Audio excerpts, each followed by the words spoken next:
बंदी छोड़ सतगुरु रामपाल जी परमेश्वर जी की जय हो।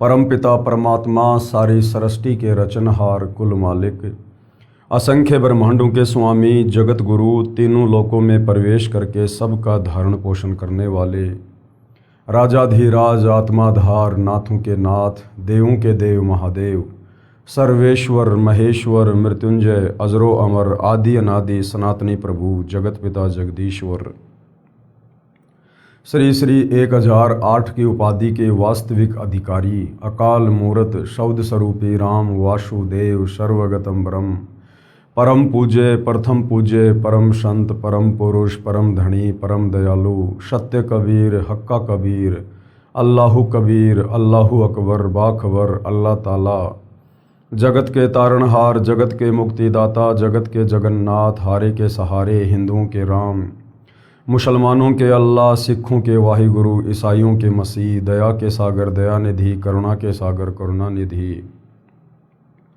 स्वयंभू परिभू, संकट मोचन, कष्ट हरण, मंगल करण, दुख भंजन, अविगत कबीर, निर्विकार निर्विषम परमात्मा, अलय अलेख सतगुरु, आदि अनादि सतगुरु, असली मर्यादा पुरुषोत्तम, असली राम, असली कृष्ण, असली घनश्याम, असली मुरारी, राजाओं के राजा, महाराजाओं के महाराजा, शहंशाहों के शहंशाह, सम्राटों के सम्राट, भगवानों के भगवान, अल्लाहों के अल्लाह, प्रभुओं के प्रभु, मसीहाओं के मसीह, सच्चे वाहिगुरु, बाबाओं के बाबा, पीरों के पीर, सेठों के सेठ, जगत सेठ, सावड़सा सेठ, सर्वगुण संपन्न, अनंत कोटि कलाओं के स्वामी, अनंत कोटि ब्रह्मांडों के नायक, योगियों में महायोगी, ध्यानियों में महाध्यानी, सिद्धों में परम सिद्ध, ज्ञानियों में तत्व ज्ञानी, ब्रह्म ज्ञानी, महाज्ञानी, परम ज्ञानी, सर्वश्रेष्ठ ज्ञानी, विज्ञानी, युवा कबीर, समर्थ कबीर, असमवाद, अमित ओझा, सच्चे रहनुमा,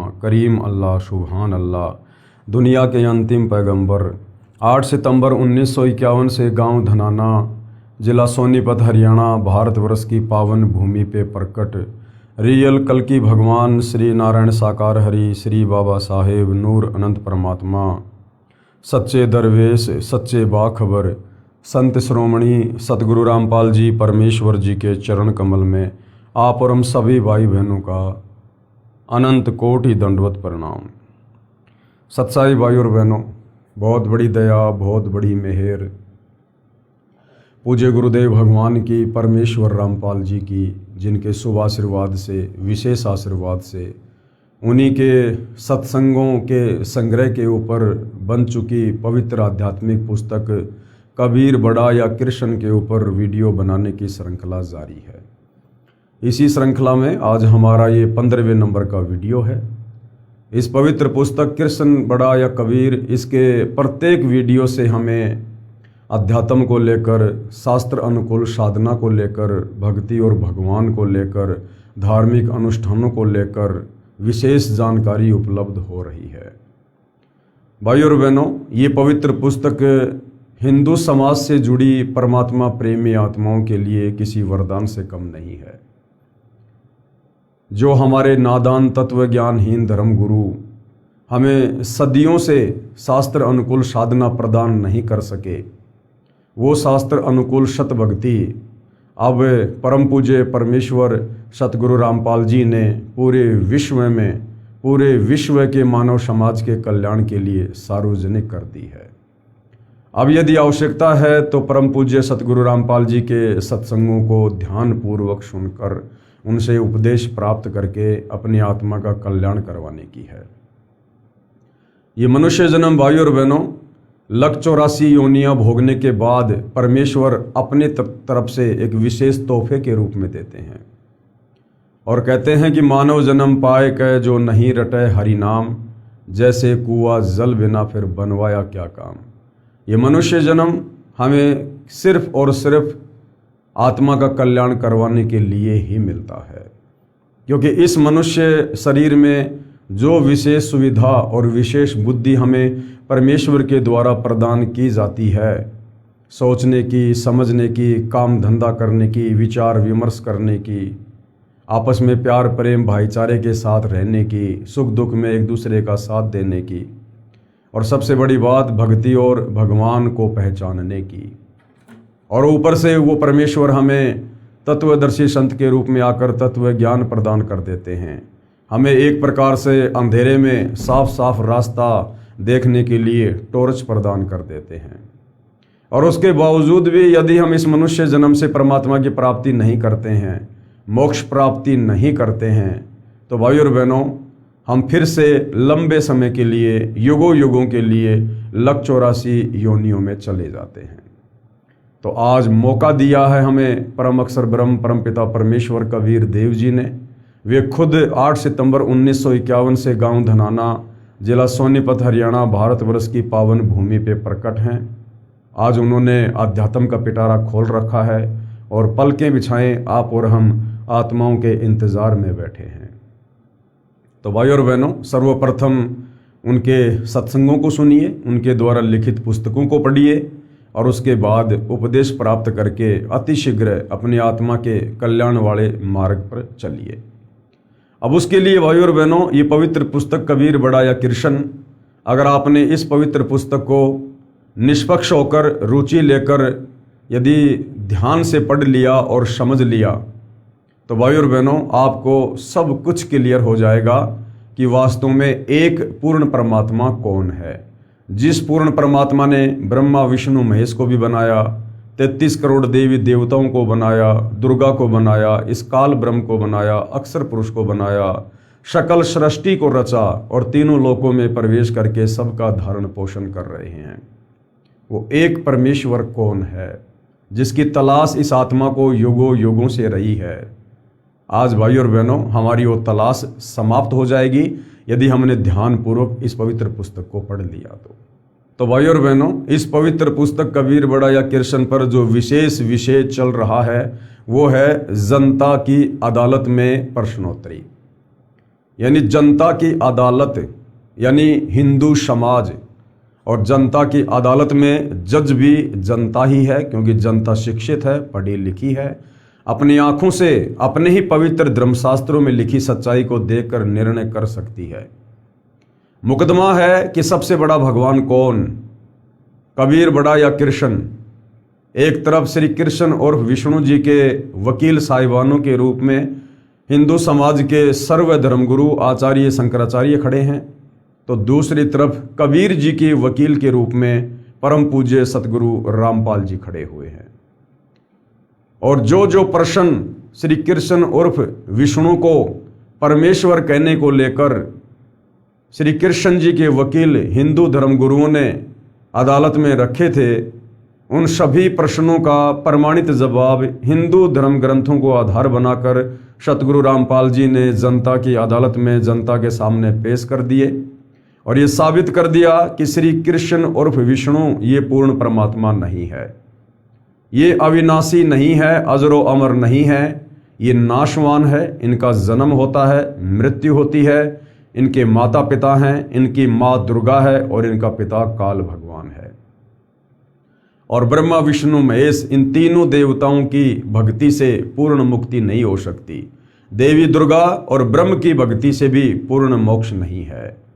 उसके बाद जनता अध्यात्म में रुचि लेने लगी और श्री कबीर देव जी के वकील सतगुरु रामपाल जी से जनता की अदालत में जनता अध्यात्म को लेकर तरह तरह के सवाल करने लगी और प्रत्येक सवाल का सतगुरु रामपाल जी प्रमाणित जवाब दे रहे हैं। इसी प्रश्नोत्तरी में आज का हमारा जो विषय है वो ये है कि चारों वेदों में, पवित्र गीता जी में और 18 पुराणों में ये पितृ पूजना, श्राद्ध निकालना, भूत पूजा करना, पाखंड पूजा करना, देवी देवताओं की पूजा करना ये बिल्कुल मना है। तो जनता बहुत ध्यानपूर्वक सुन रही है और कबीर जी के वकील सतगुरु रामपाल जी सच्चाई उन्हीं धर्म ग्रंथों को सामने रखकर बता रहे हैं। गीता, वेदों व पुराणों में भी पितृ व भूत पूजा मोक्षदायक नहीं है। ये भूत पूजा क्या है, ये पितृ पूजा क्या है? जो हम अपने पूर्वजों के श्राद्ध निकालते हैं, उनकी समाधि पूजते हैं, 12वीं और 13वीं करते हैं, इसको कहते हैं भूत पूजा, पितृ पूजा, जो शास्त्रों के विरुद्ध है। इसका प्रमाण देखिए, श्री कृष्ण जी के वकील साहिबान कहते हैं कि हम श्राद्ध करते तथा करवाते हैं, जबकि गीता अध्याय 9 श्लोक 25 में कहा है कि जो पितरों की पूजा करते हैं वे पितरों को प्राप्त होते हैं। यानी मोक्ष नहीं होता, वो अपने पूर्वजों के पास चले जाते हैं, यानी वो पितर योनि प्राप्त करके पितरलोक में जाएंगे। और पितरलोक में कितने कष्ट हैं, अरे कष्ट हैं तभी तो हम उनको भोजन यहाँ से भेज रहे हैं धर्म गुरुओं के कहने पर। अगर उस पितरलोक में भरपूर खाना होता, भरपूर पानी होता, अगर आत्मा वहाँ पर भूखी प्यासी नहीं मरती, तो हम पीछे से उन नादान धर्म गुरुओं के कहने पर शास्त्र विरुद्ध साधना करते हुए हमारे उन पूर्वजों के श्राद्ध क्यों निकाल रहे हैं? हम उनका खाना बना बना के यहाँ पर पशु पक्षियों को क्यों खिला रहे हैं? क्योंकि उस पितरलोक में उनको पेट भर खाना भी नहीं मिलता, पेट भर पानी भी नहीं मिलता उनको, जिस कारण से वो वहाँ से याचना करते हैं, प्रार्थना करते हैं। और ये हमारे नादान धर्म गुरु फिर आप और हमारे से श्राद्ध निकलवाते हैं। मोक्ष नहीं होगा पितृ पूजा से। जो भूत पूजते हैं, भूत पूजना यानी समाधि पूजना, 12वीं 13वीं ये पिंड भरना, जो भूत पूजते हैं वे भूतों को प्राप्त होंगे, भूत बनेंगे वो, यानी भूत बनेंगे। श्राद्ध करना और ये पितृ पूजा तथा भूत पूजा है। श्राद्ध करना क्या है? पितृ पूजा और भूत पूजा है। 13वीं क्रिया करना, वर्षी करना, शमशान घाट से शेष बची हड्डियों के अवशेष उठाकर गंगा में प्रवाह करना व पुरोहितों से प्रवाह करवाना आदि आदि सब ये पितृ तथा भूत पूजा है। कहने का अर्थ है भाइयों और बहनों, इन नादान धर्म गुरुओं के बहकावे में आकर गीता, वेद और पुराणों के विपरीत हमारे पूर्वजों ने जो शास्त्रों के विरुद्ध भक्ति साधना की, उसके चलते मरने के बाद वो पितृ योनि में चले गए, भूत योनि में चले गए। यानी हमारे पूर्वज, हमारे दादा, हमारी दादी, हमारे परदादा, हमारी परदादी, हमारे रिश्तेदार, जिन जिन लोगों ने ये शास्त्र विरुद्ध साधना की है, वो मरने के बाद में भूत बने हुए हैं, प्रेत योनि में हैं। और आप और हमारे से इन नादान धर्मगुरुओं के द्वारा भूतों की पूजा करवाई जा रही है, पितरों की पूजा करवाई जा रही है, जबकि मनुष्य योनि में हमने पूजा करनी थी पूर्ण परमात्मा की, सारी सृष्टि के मालिक की, जिससे मोक्ष नहीं दुर्गति प्राप्त होती है, जिसके जिम्मेदार श्री कृष्ण जी के वकील साहिबान हैं। हमसे ये गलत साधना कौन करवा रहे हैं? श्री कृष्ण उर्फ विष्णु जी के ये वकील, ये हमारे हिंदू धर्म गुरु, क्योंकि इनको स्वयं ज्ञान नहीं है।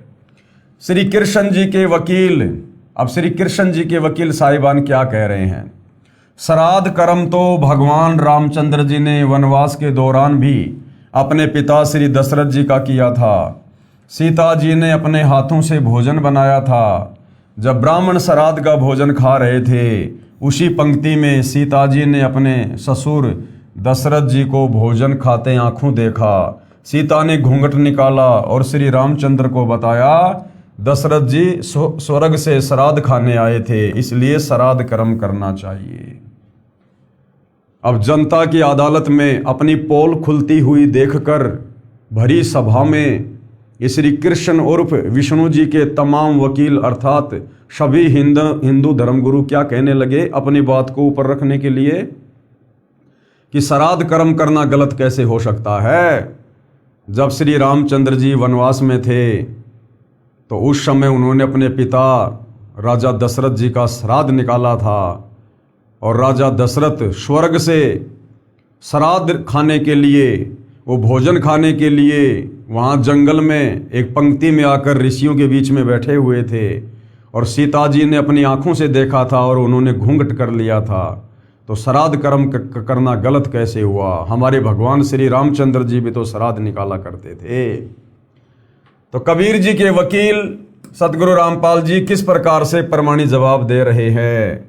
कबीर जी के वकील, अदालत को बताना चाहता हूं कि इन्होंने यानी शास्त्र विधि त्याग कर मनमाना आचरण करने व करवाने वालों ने ही दशरथ जैसी नेक आत्माओं को गलत साधना करने के लिए प्रेरित करके भूत व पितृ बनवाया।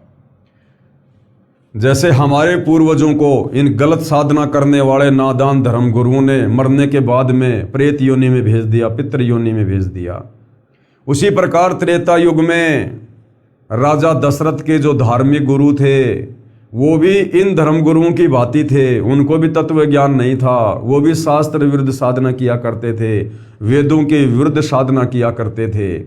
और उन नीम हकीमों के अनुसार साधना करने से जो शास्त्र विरुद्ध साधना थी, मरने के बाद में राजा दशरथ की भी दुर्गति हुई।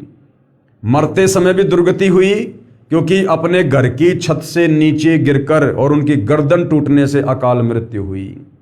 और मरने के बाद वो प्रेत योनि में गए, वो पितृ योनि में गए, वहां भी वो दुखी। फिर वह श्राद्ध ही खाएगा और क्या करेगा? फिर उसे स्वर्ग के पकवान कहां से मिलेंगे या मोक्ष कहां से मिलेगा? अगर राजा दशरथ मरने के बाद में स्वर्ग गए होते तो स्वर्ग से इस पृथ्वी पर श्राद्ध का भोजन खाने के लिए उनको आने की जरूरत नहीं पड़ती, क्योंकि स्वर्ग में तो कामधेनु गाय है, कल्प वृक्ष है, और स्वर्ग में वही आत्माएं जाती हैं जिनके पास में ढेर सारे पुण्य होते हैं। उन पुण्यों के बदले वो आत्मा वहाँ पर ऐश करती है, आराम करती है, सर्व भोग भोगती है। तो यदि राजा दशरथ स्वर्ग में गए होते तो उनको भोजन करने के लिए उस श्राद्ध में नहीं आना पड़ता। अर्थात राजा दशरथ श्री रामचंद्र जी के पिताजी भी शास्त्र विरुद्ध साधना करने के चलते प्रेत योनि में गए, पितृ योनि में गए। और वही साधना उन्हीं नादान धर्म गुरुओं के कहने पर जो राजा दशरथ ने की थी वो श्री रामचंद्र जी ने की, उनके भाइयों ने की, सीता जी ने की। तो सोचिए उनके मरने के बाद में वो कहाँ गए होंगे। गीता में चारों वेदों वाला ज्ञान संक्षिप्त में कहा है, यानी शॉर्ट में है। गीता अध्याय 9 श्लोक 25 में श्राद्ध व पिंड आदि कर्म कांड को गलत कहा है।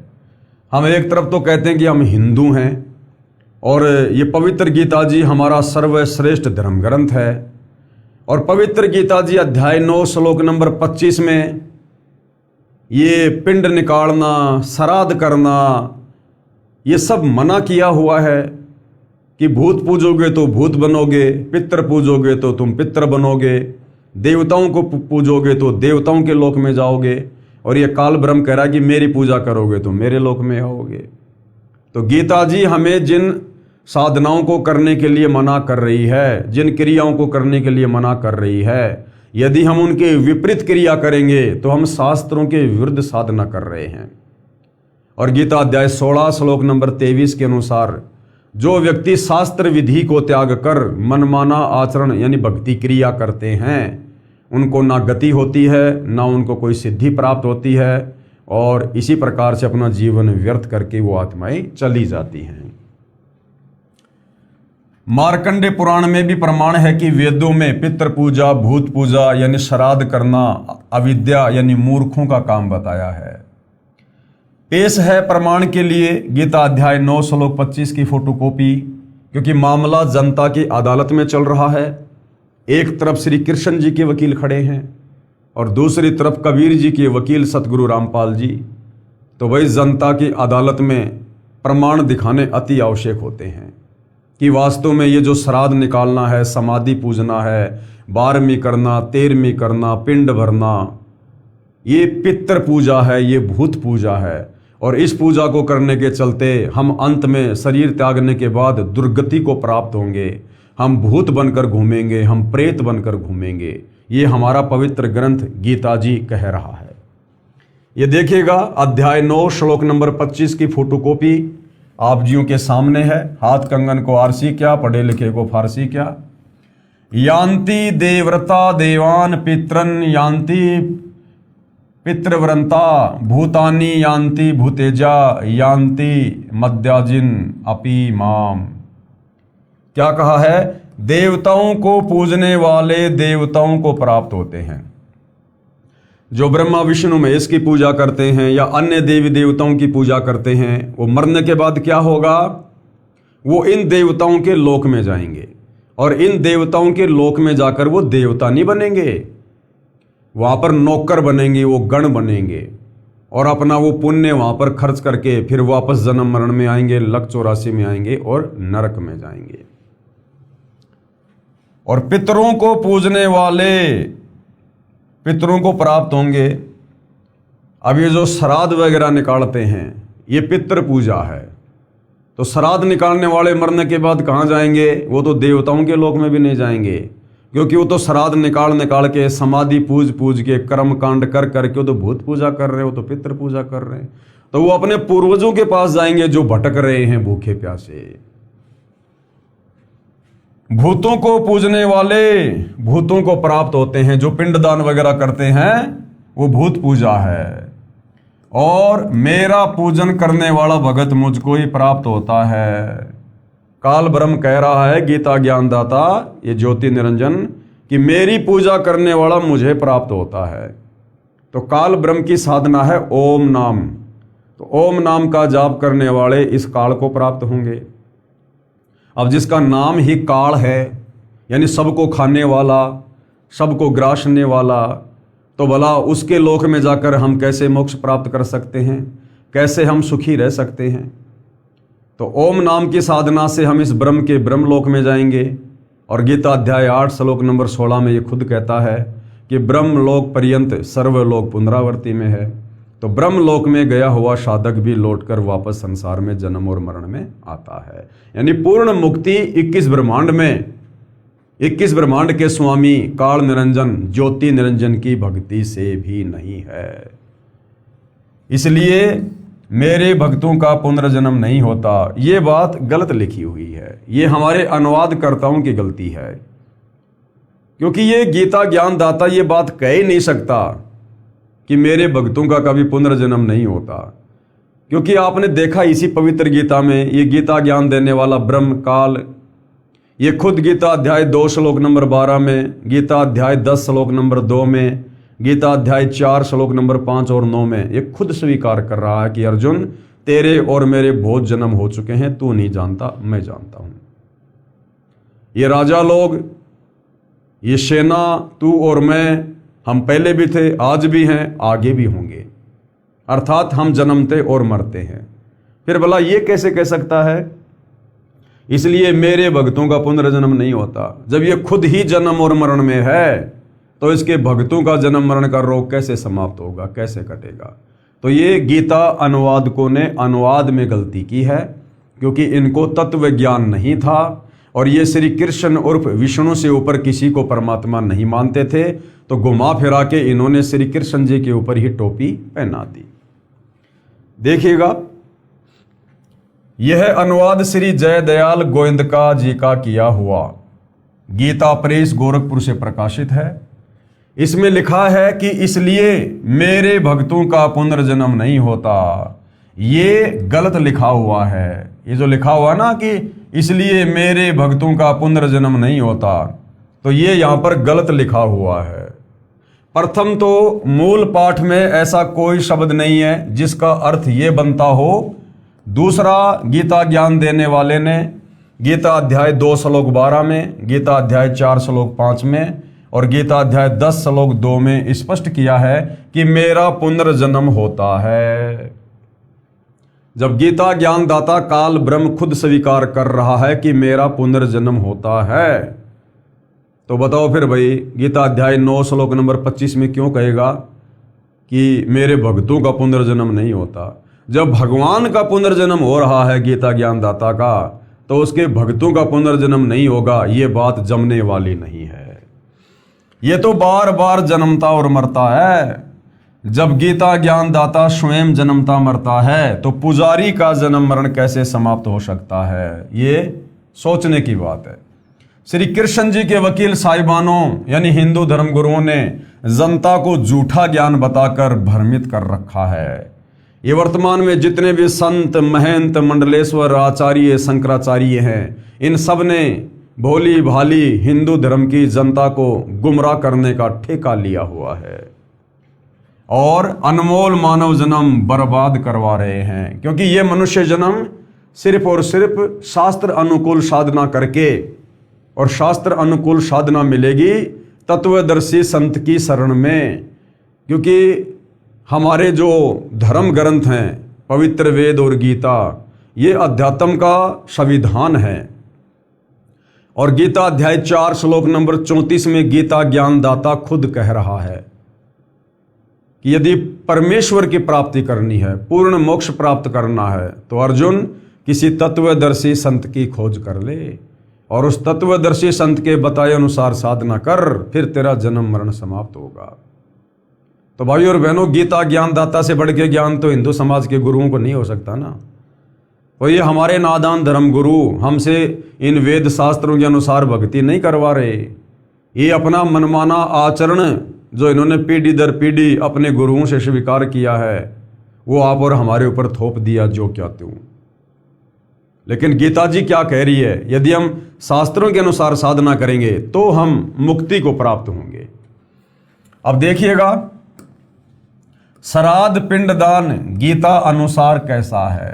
यानी पवित्र गीता जी में श्राद्ध निकालना, पिंडदान करना, ये शास्त्र अनुकूल है या शास्त्रों के विरुद्ध है? देखिएगा, आप श्री कृष्ण जी के वकील यानी जनता की अदालत में कबीर जी के वकील सतगुरु रामपाल जी श्री कृष्ण जी के वकीलों से यानी हिंदू धर्म गुरु से सवाल कर रहे हैं कि आप श्राद्ध व पिंडदान करते तथा करवाते हो। और उन्होंने हाँ भी भरी है कि हाँ, हम श्राद्ध करते हैं और अपने भक्तों से भी करवाते हैं। गीता अध्याय 9 श्लोक 25 में स्पष्ट किया है कि भूत पूजने वाले भूतों को प्राप्त होंगे। श्राद्ध करना, पिंडदान करना, ये भूत पूजा है, ये व्यर्थ साधना है। पुराणों में कुछ वेद ज्ञान है, यानी जो पुराण हैं उनमें भी थोड़ा बहुत वेदों के अनुसार ज्ञान है, वो भी हमें स्वीकार्य है। आगे क्या कहा जा रहा है? श्राद्ध पिंडदान के प्रति रुचि ऋषि का वेद मत। एक रुचि ऋषि की कथा है, उस रुचि ऋषि की कथा के अनुसार ये श्राद्ध निकालना, पिंडदान करना, ये कितना सही है और कितना गलत है हम समझेंगे। मार्कंडे पुराण में रोचे ऋषि के जन्म की कथा आती है। एक रुचि ऋषि था, वह ब्रह्मचर्य का पालन करते हुए वेदों अनुसार साधना करता था। यानी उसने शादी नहीं करवाई अपनी आत्मा के कल्याण के लिए। यदि एक बार मैं इस शादी वाले काल के बंधन में बंध गया, विषय वासनाओं के चक्कर में पड़ गया, तो मैं कभी भी निर्मल आत्मा के साथ में, शुद्ध आत्मा के साथ में भक्ति नहीं कर पाऊंगा। तो उसने शादी नहीं करवाई अपनी आत्मा के कल्याण के लिए कि असंग जन्म हो गए बच्चे पैदा करते करते। पिछली बार मेरे बच्चे कौन थे, उससे पिछली बार कौन थे, मुझे याद भी नहीं है। कहाँ कहाँ मेरा वंश चल रहा है, मुझे याद भी नहीं है। शरीर छूटते मैं सब कुछ भूल जाता हूँ, सब कुछ यहीं रह जाता है। ये सोचकर कि मैं बार बार जन्म लेता हूँ, मरता हूँ, मेरा मोक्ष नहीं हो पा रहा, मेरी दुर्गति हो रही है, और अब की बार मैं अपनी आत्मा का कल्याण करवाऊंगा। भक्ति के अलावा और किसी भी प्रकार का सांसारिक झंझट अपने गले में नहीं डालूंगा। ये सोचकर उसने शादी नहीं करवाई, अर्थात विवाह नहीं करवाया था। रुचि ऋषि के पिता, दादा और परदादा तथा तीसरे दादा सब भूत योनि में भूखे प्यासे भटक रहे थे। और रुचि ऋषि के दादा परदादा एक नंबर के ब्राह्मण थे, एक नंबर के पंडित थे, वो वेदों के ज्ञाता। और मरने के बाद वो वेदों के ज्ञाता भी भूत बने फिरे, पितृ योनि में गए। तो वर्तमान का हिंदू समाज जिसने कभी वेदों की शक्ल भी नहीं देखी, 90% हिंदू समाज ने केवल उन नादान धर्मगुरुओं के कहने पर कि हम जो भक्ति साधना बता रहे हैं वो वेदों के अनुसार है, गीता के अनुसार है, मनमाना आचरण कर रहे हैं। तो सोचिए वर्तमान वाले की क्या दुर्गति होगी। जब उन युगों में, द्वापर और त्रेता में, वो वेदों के प्रकांड ज्ञाता समझे जाने वाले महर्षि भी जो वेदों के अनुसार साधना किया करते थे, वो भी मरने के बाद में भूत बने फिर रहे हैं, प्रेत बने फिर रहे हैं। तथा तीसरे दादा सब पितर यानी भूत योनि में भूखे प्यासे भटक रहे थे। एक दिन उन चारों ने रुचि ऋषि को दर्शन दिए, उन भूखे मर्तों ने दर्शन दिए तथा कहा कि बेटा आपने विवाह क्यों नहीं किया, विवाह करके हमारे श्राद्ध करना।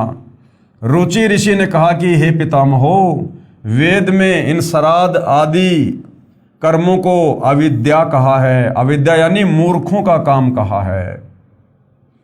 वो जो भूत बने फिर रहे थे उसके दादा परदादा तीसरा दादा, उन्होंने दर्शन दिए रुचि ऋषि को, भूखे मृतों ने, और कहा बेटा तुमने शादी क्यों नहीं करवाई, बेटा शादी करवा, फिर हमारे श्राद्ध निकाल बेटा, इससे तुझे मुक्ति मिल जाएगी, तेरा मोक्ष हो जाएगा।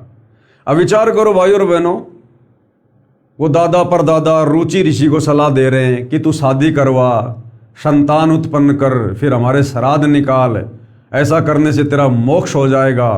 तो वो भी तो अपने समय में शादी करके और श्राद्ध निकाल रहे थे अपने पूर्वजों के, फिर वो कर्म करने से उनका मोक्ष क्यों नहीं हुआ?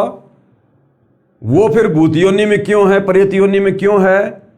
तो रुचि ऋषि ने विचार किया कि जब इस प्रकार से शादी करके श्राद्ध करने से भाई जब मेरे दादा और परदादाओं का मोक्ष नहीं हुआ, तो इनके कहने से वही कर्म कांड करने से जिसको वेदों में अविद्या यानी मूर्खों की पूजा कहा है श्राद्ध निकालने को, भला मेरा मोक्ष कैसे हो जाएगा? तो रुचि ऋषि ने क्या कहा?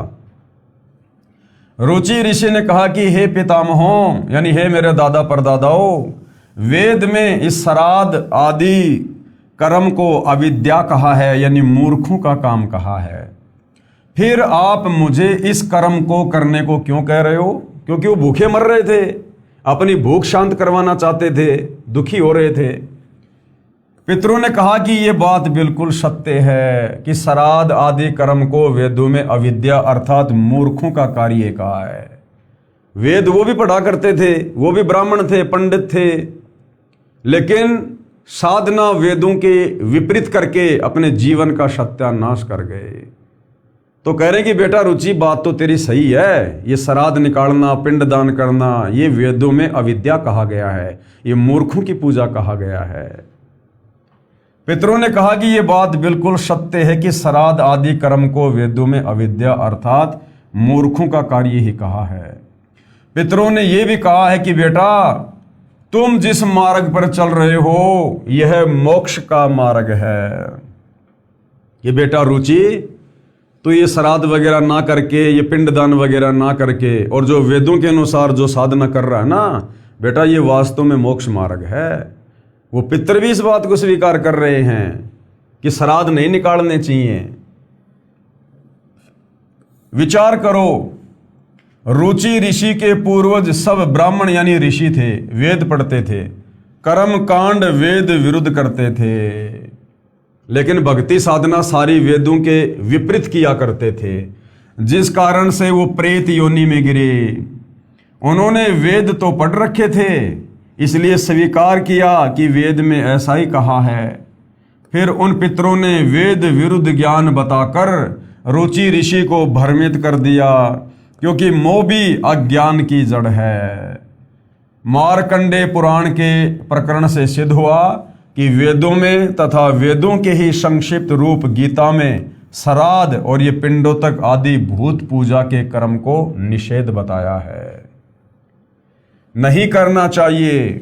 उन मूर्ख ऋषियों ने अपने पुत्र को भी श्राद्ध करने के लिए विवश किया, उसने विवाह कराया, रुचि ऋषि ने बाद में शादी करवाई, शादी के बाद में रोचे ऋषि का जन्म हुआ और बेटा भी पाप का भागी बना लिया, पितर बना दिया। आश्चर्य की बात तो ये है, क्या है? आश्चर्य की बात तो ये है कि रुचि ऋषि के पितरों ने कहा है कि बेटा तुम जिस मार्ग पर चल रहे हो, यानी जो श्राद्ध वगैरह नहीं निकाल रहे हो और वेदों के अनुसार ओम नाम की साधना कर रहे हो, वह मोक्ष का मार्ग है। फिर भी रुचि ऋषि को भ्रमित किया कि पितर पूज और पितर बन, करवा दुर्गति जैसे उन पितरों की हो रही थी। रुचि सही मार्ग पर था, उसे भी नरक का भागी बना दिया। ऐसे कर्म हैं इन श्री कृष्ण जी के वकीलों यानी धर्म गुरुओं के।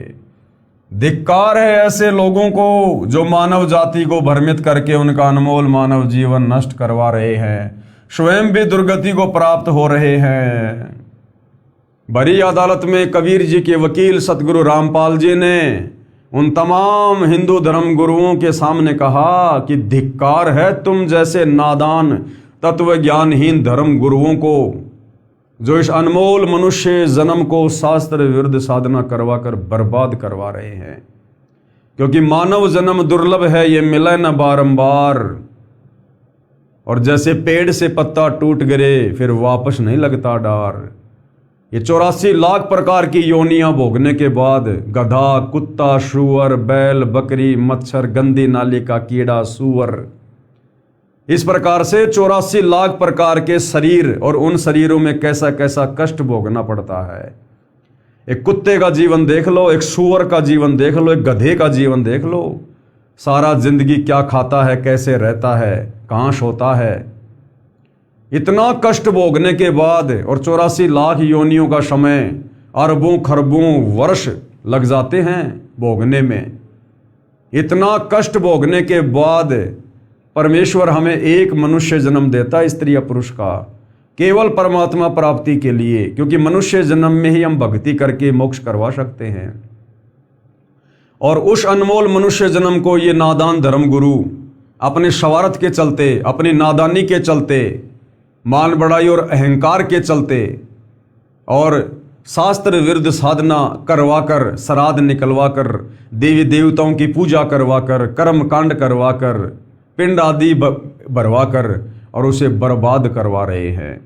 तो सोचिए भाइयों और बहनों, इन नादान धर्म गुरुओं के साथ में मरने के बाद में अंत में क्या बनेगी। ये घोर नरक में डाले जाएंगे, घोर नरक में।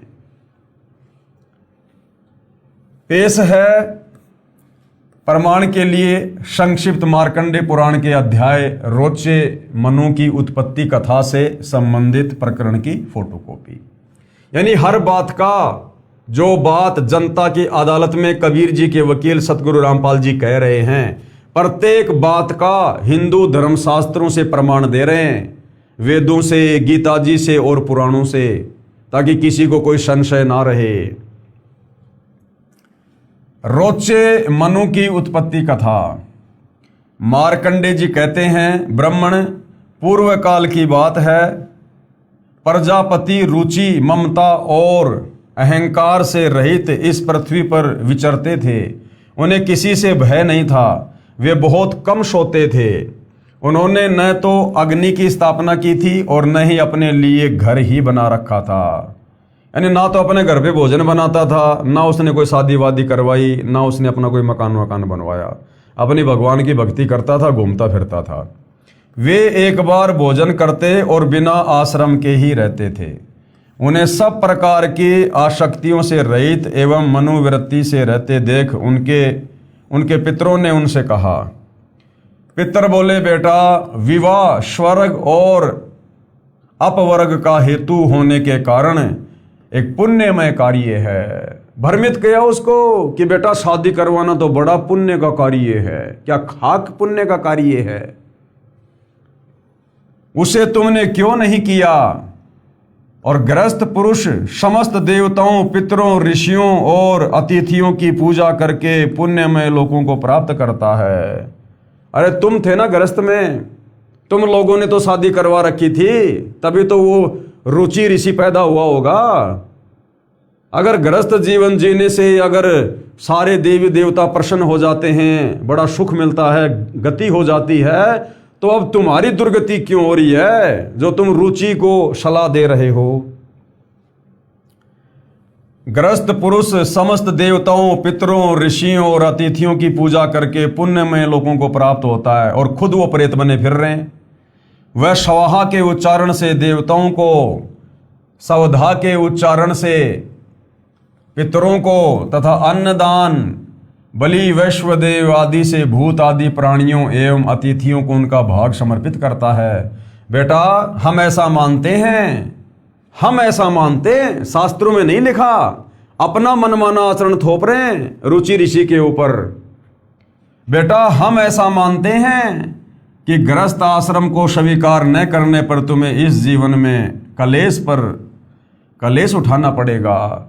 अरे वो तो बड़ी आराम से रह रहा था, बड़ी शांति से रह रहा था, उसके जीवन में तो कोई दुख नहीं था, कोई कष्ट नहीं था, कोई कलेश नहीं था। लेकिन बाद में इन लोगों ने जबरदस्ती डरा के, धमका के, शादी करवा के जरूर उसके गले में झंझट डाल दिया और कलेश करवा दिया। तथा मृत्यु के बाद और दूसरे जन्म में भी कलेश ही भोगने पड़ेंगे। रुचि ने कहा, पितृगण, परिग्रहण मात्र ही अत्यंत दुख एवं पाप का कारण होता है कि हे मेरे पूर्वजों, शादी करने से ही बहुत सारे कलेश और दुख ऑटोमेटिक जीवन में आ जाते हैं। रुचि ऋषि कहने लगा, परिग्रह यानी शादी यानी वो ग्रस्त जीवन, परिग्रह मात्र ही अत्यंत दुख एवं पाप का कारण होता है तथा उससे मनुष्य की अधोगति होती है यानी दुर्गति होती है। फिर यही सोचकर मैंने पहले स्त्री संग्रह नहीं किया। मन और इंद्रियों को नियंत्रण में रखकर जो ये आत्म संयम किया जाता है वह भी परिग्रह करने पर मोक्ष का साधक नहीं होता। ममता रूप कीचड़ में सना हुआ होने पर भी आत्मा को परिग्रह शून्य चित्त रूपी जल से प्रतिदिन धोया जाता है, वह श्रेष्ठ प्रयत्न है। जितेंद्रिय विद्वानों को चाहिए कि वे अनेक जन्मों द्वारा संचित कर्म रूपी पड़ में सने हुए आत्मा का सदा सना रूपी जल से प्रक्षालन करें। पितर बोले, बेटा, जितेंद्रिय होकर आत्मा का प्रक्षालन करना उचित ही है, यानी आत्मा का मोक्ष करवाना अपनी इंद्रियों पर काबू करके बहुत अच्छी बात है, किंतु तुम जिस मार्ग पर चल रहे हो वह मोक्ष का मार्ग है। कि रुचि ऋषि, तूने जो शादी वादी नहीं करवाई है ना, और जो तू ये वेदों के अनुसार भक्ति कर रहा है, श्राद्ध वगैरह नहीं कर रहा है, बेटा ये वास्तव में मोक्ष का मार्ग है। अरे तो बेचारे को मोक्ष प्राप्त करने दो भाई, क्यों फिर उसको शास्त्र विरुद्ध साधना में लगा रहे हो, क्यों उसे श्राद्ध निकलवा रहे हो। किंतु फलेच्छा रहित दान और शुभाशुभ के उपभोग से भी पूर्वकृत अशुभ कर्म दूर होता है। इसी प्रकार दया भाव से प्रेरित होकर जो कर्म किया जाता है वह बंधन कारक नहीं होता। फल कामना से रहित कर्म भी बंधन में नहीं डालता। पूर्व जन्म में किया हुआ मानवों का शुभाशुभ कर्म सुख दुखमय भोगों के रूप में प्रतिदिन भोगने पर ही क्षीण होता है। इस प्रकार विद्वान पुरुष आत्मा का प्रक्षालन करते हैं और उनकी बंधनों से रक्षा करते हैं। ऐसा करने से वह अविवेक के कारण पाप रूपी कीचड़ में नहीं फंसता। रुचि ने पूछा, पितामहों यानी हे मेरे पूर्वजों, वेद में कर्म मार्ग को अविद्या कहा गया है, फिर क्यों आप लोग मुझे उस मार्ग में लगा रहे हो।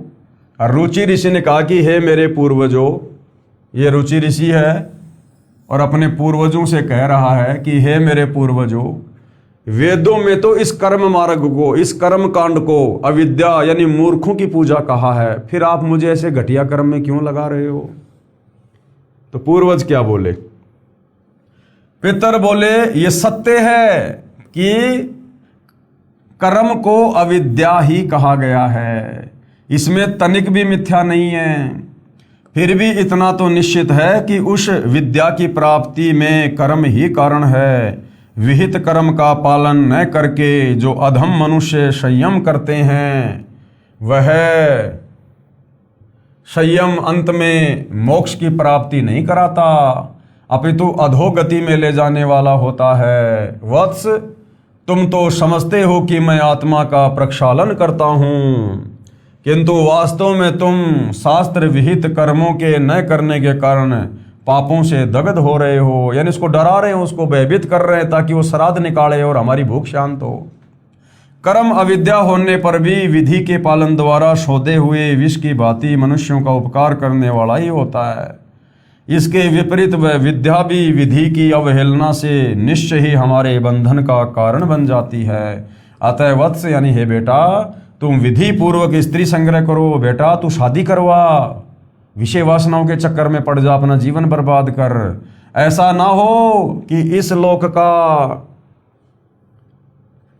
अब देखिएगा भाई और बहनों, आन उपासना करना व्यर्थ है। ये सब आन उपासना के अंतर्गत ही आता है। श्राद्ध निकालना, पिंड भरना, समाधि पूजना, ब्रह्मा विष्णु महेश की पूजा करना भी आन उपासना में आता है, क्योंकि गीता में ब्रह्मा विष्णु महेश तक की पूजा करने को भी मना किया गया है।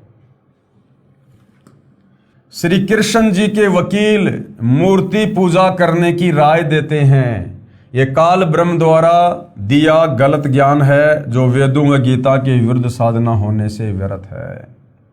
सूक्ष्म वेद यानी तत्व ज्ञान में, सूक्ष्म वेद यानी पांचवा वेद, सूक्ष्म वेद में कबीर परमेश्वर जी ने आन उपासना निषेध बताया। उपासना का अर्थ है अपने इष्ट देव के निकट जाना, यानी इष्ट को प्राप्त करने के लिए की जाने वाली तड़फ, दूसरे शब्दों में पूजा करना। आन उपासना वह पूजा है जो शास्त्रों में वर्णित नहीं है। मूर्ति पूजा आन उपासना है। इस विषय पर सूक्ष्म वेद में कबीर साहिब ने इस प्रकार स्पष्ट किया है। कैसे? कबीर, पत्थर पूजे हरि मिले तो मैं पूजूं पहाड़, और इससे तो चक्की भली जो पीस खाए संसार। वेद पढ़े पर भेद न जाने और बाचे पुराण 18, और पत्थर की पूजा करे ये भूल गए सृजनहारा। शब्दार्थ, किसी देव की पत्थर की मूर्ति बनाकर उसकी पूजा करते हैं जो शास्त्रों के विरुद्ध है, जिससे कुछ लाभ नहीं होता। कबीर परमेश्वर जी ने कहा है कि यदि एक छोटे पत्थर यानी देवता की प्रतिमा को पूजने से परमात्मा प्राप्ति होती हो तो मैं तो पहाड़ की पूजा कर लूं ताकि शीघ्र ही मोक्ष मिले, परंतु ये मूर्ति पूजा व्यर्थ है। इस मूर्ति वाले पत्थर से तो घर में रखी आटा पीसने वाली पत्थर की चक्की भी लाभदायक है, जिससे गेहूं पीसकर आटा बनाकर सब भोजन बनाकर खा रहे हैं। वो पत्थर की देवता वाली मूर्ति तो वो चक्की वाला काम भी नहीं कर सकती। चक्की वाला काम व्यर्थ में आपका समय, समासे और धन ही बर्बाद करेगी। वेदों व पुराणों का यथार्थ ज्ञान ना होने के कारण हिंदू धर्म के धर्मगुरु पढ़ते हैं वेद, पुराण और गीता, परंतु पूजा मनमाना आचरण करके करता तथा करवाते हैं। पत्थर की मूर्ति व शिवलिंग बनवाकर पूजा करते तथा अनुयायियों से करवाते हैं। इनको सृजनहार यानी परम अक्षर ब्रह्म का ज्ञान ही नहीं है, जिसने सारी सृष्टि को रचा है, सर्जन किया है। उसको ना पूजकर अन्य देवी देवताओं की पूजा तथा उन्हीं की काल्पनिक मूर्ति पत्थर की बनाकर पूजा का विधान लोकवेद यानी दंत कथा के आधार से बनाकर यथार्थ परमात्मा को भूल गए हैं। उस परमेश्वर यानी तत्ब्रह्म जो गीता अध्याय 8 श्लोक नंबर 3 में जिस तत्ब्रह्म का जिक्र है, उस तत्ब्रह्म यानी परम अक्षर ब्रह्म की भक्ति विधि का भी ज्ञान नहीं है। किनको? इन नादान हिंदू धर्म गुरुओं को। विवेक से काम लेते हैं। क्या कह रहे हैं कबीर जी के वकील सतगुरु रामपाल जी कि थोड़ा विवेक का इस्तेमाल करो। परमात्मा कबीर जी ने समझाने की कोशिश की है कि आप जी को आम का फल खाने की इच्छा हुई। किसी ने आपको बताया कि यह पत्थर की मूर्ति आम के फल की है। आम के फल के ढेर सारे गुण बताए। आप जी उस आम के फल के गुण तो उसको खाकर प्राप्त कर सकते हैं जो आम की मूर्ति पत्थर की बनी है। उससे आम वाला लाभ प्राप्त नहीं कर सकते। आप जी को आम का फल चाहिए। उसकी यथार्थ विधि है कि पहले मजदूरी नौकरी करके धन प्राप्त करो, फिर बाजार में जाकर आम के फल विक्रेता को खोजो, फिर वह वांछित वस्तु मिलेगी। इसी प्रकार जिस भी देव के गुणों से प्रभावित होकर उससे लाभ लेने के लिए आप प्रयत्नशील हैं, उससे लाभ की प्राप्ति उसकी मूर्ति से नहीं हो सकती। जिस प्रकार आपको आम खाना है, किसी ने आपको आम की महिमा बता दी कि आम बड़ा मीठा होता है, बड़ा स्वादिष्ट होता है, फलों का राजा होता है। किसी ने आम के गुणों की महिमा बताई, आपके अंदर आम खाने की इच्छा जो है वो प्रबल हुई। अब क्या करोगे? आप आम की खोज करोगे और उस खोज में कोई नादान व्यक्ति आपको आम की एक पत्थर की मूर्ति उठा के दे दे। जिस प्रकार आजकल जो फल विक्रेता हैं वो आम, सेब, अंगूर, इनकी वो प्लास्टिक के या पत्थर के आम वगैरह, केला वगैरह वो रखते हैं, वो बना बना के लोगों को आकर्षित करने के लिए। यदि कोई आम की पत्थर की मूर्ति आपको उठा के दे दे तो क्या जो गुण आम के अंदर हैं, जो मिठास, जो स्वाद रियल आम को खाने से मिलता है, क्या उस पत्थर की मूर्ति को खाने से या चाटने से मिल जाएगा आपको? बिल्कुल भी नहीं मिलेगा।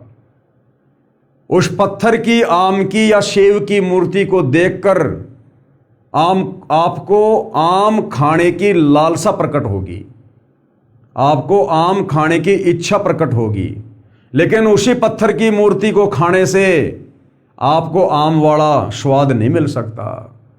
तो इसी प्रकार ये जो देवी देवता हैं, इनकी पत्थर की मूर्तियां हैं, इनके विषय में कोई हमें बताता है कि ये भगवान विष्णु है, ये भगवान फलाना है, और इन्होंने अपने अपने जीवन काल में ऐसे ऐसे कार्य किए, ये इतने बड़े महापुरुष थे। तो उनकी वो कथाएं सुनकर, जो उन्होंने अपने जीवन काल में अच्छे कार्य किए, उन कार्यों की प्रशंसा सुनकर हमारी इच्छा बनेगी कि हम इनकी भक्ति करें, और उस भक्ति के नाम पर कोई हमें उनकी मूर्ति थमा दे और उस मूर्ति की हम पूजा करने लग जाएं, अपने घर पे रख के या मंदिर में रख के, तो उस मूर्ति की पूजा से उस भगवान के गुण ना तो हमारे अंदर आएंगे और ना हमें उस भगवान की भक्ति का कोई लाभ मिलेगा।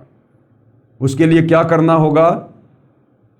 यदि ओरिजिनल आम खाना है तो उसके लिए सबसे पहले हमने मेहनत मजदूरी करनी पड़ेगी, 100-200 रुपये अपनी जेब में डालने पड़ेंगे। फिर जहां पर वो ओरिजिनल आम मिलता है उस आम विक्रेता के पास जाना पड़ेगा, वो पैसे उसको दो, बदले में आम खरीदो, उसके बाद आप जी आम खाओ, आपको स्वाद आएगा।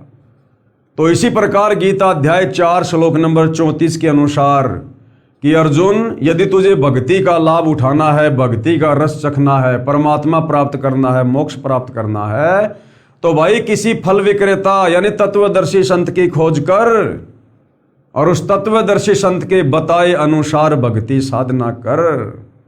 उसके बाद तुझे उस परमात्मा की प्राप्ति होगी, उस परमेश्वर की प्राप्ति होगी। उसकी विधि शास्त्रों में वर्णित है, वह अपनाएं तथा मजदूरी यानी साधना करके भक्ति धन संग्रह करें। फिर वृक्ष की शाखा रूपी देव आप जी को मन वांछित फल आपके भक्ति कर्म के आधार से देंगे। ये संसार रूपी वृक्ष की शाखा कौन है? ये ब्रह्मा विष्णु महेश।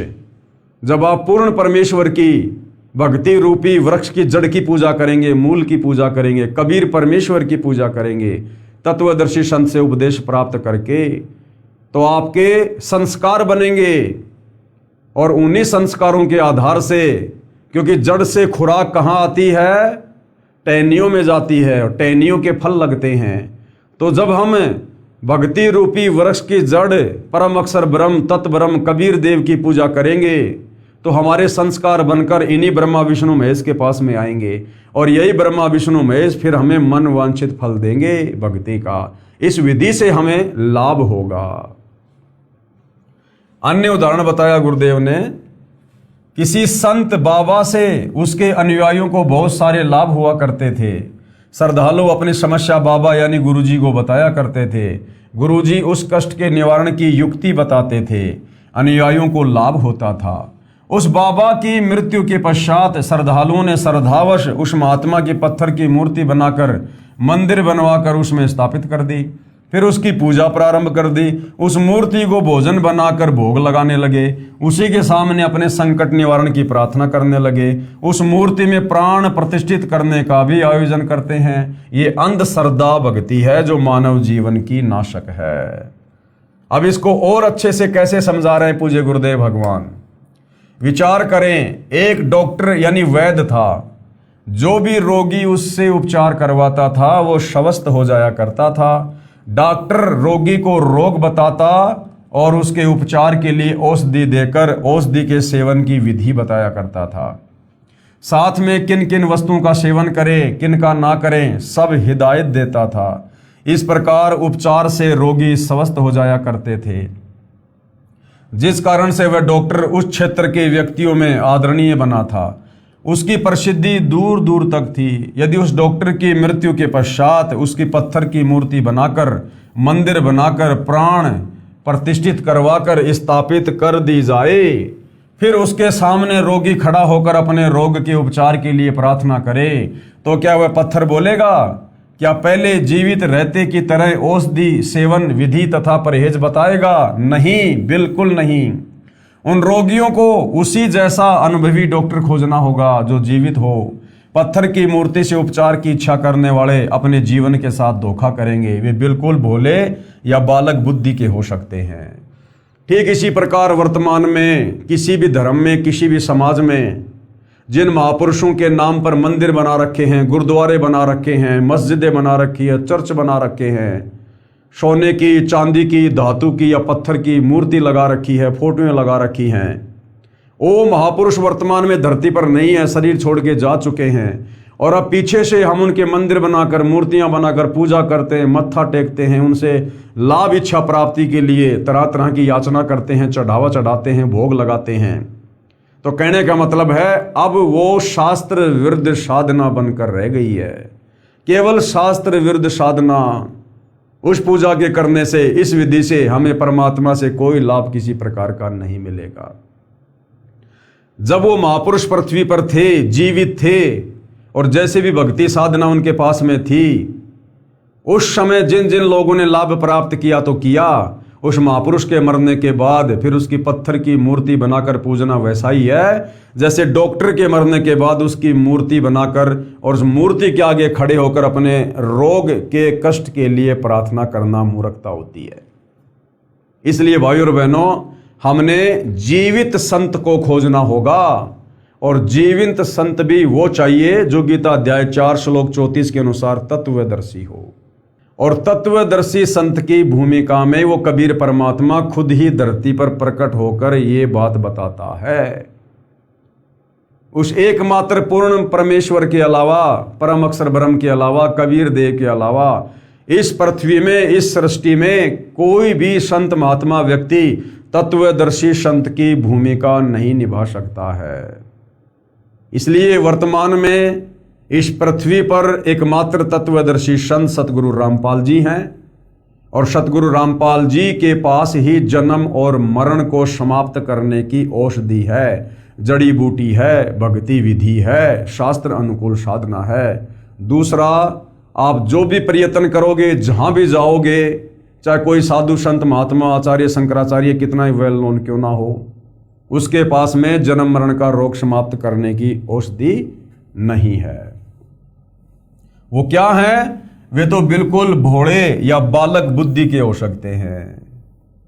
एक बात और विशेष विचारणीय है कि जो व्यक्ति कहते हैं कि मूर्ति में प्राण प्रतिष्ठित कर देने से मूर्ति सजीव मानी जाती है, यदि मूर्ति में प्राण यानी जीवन श्वास डाल दिए हैं तो उसे आपके साथ बातें भी करनी चाहिए।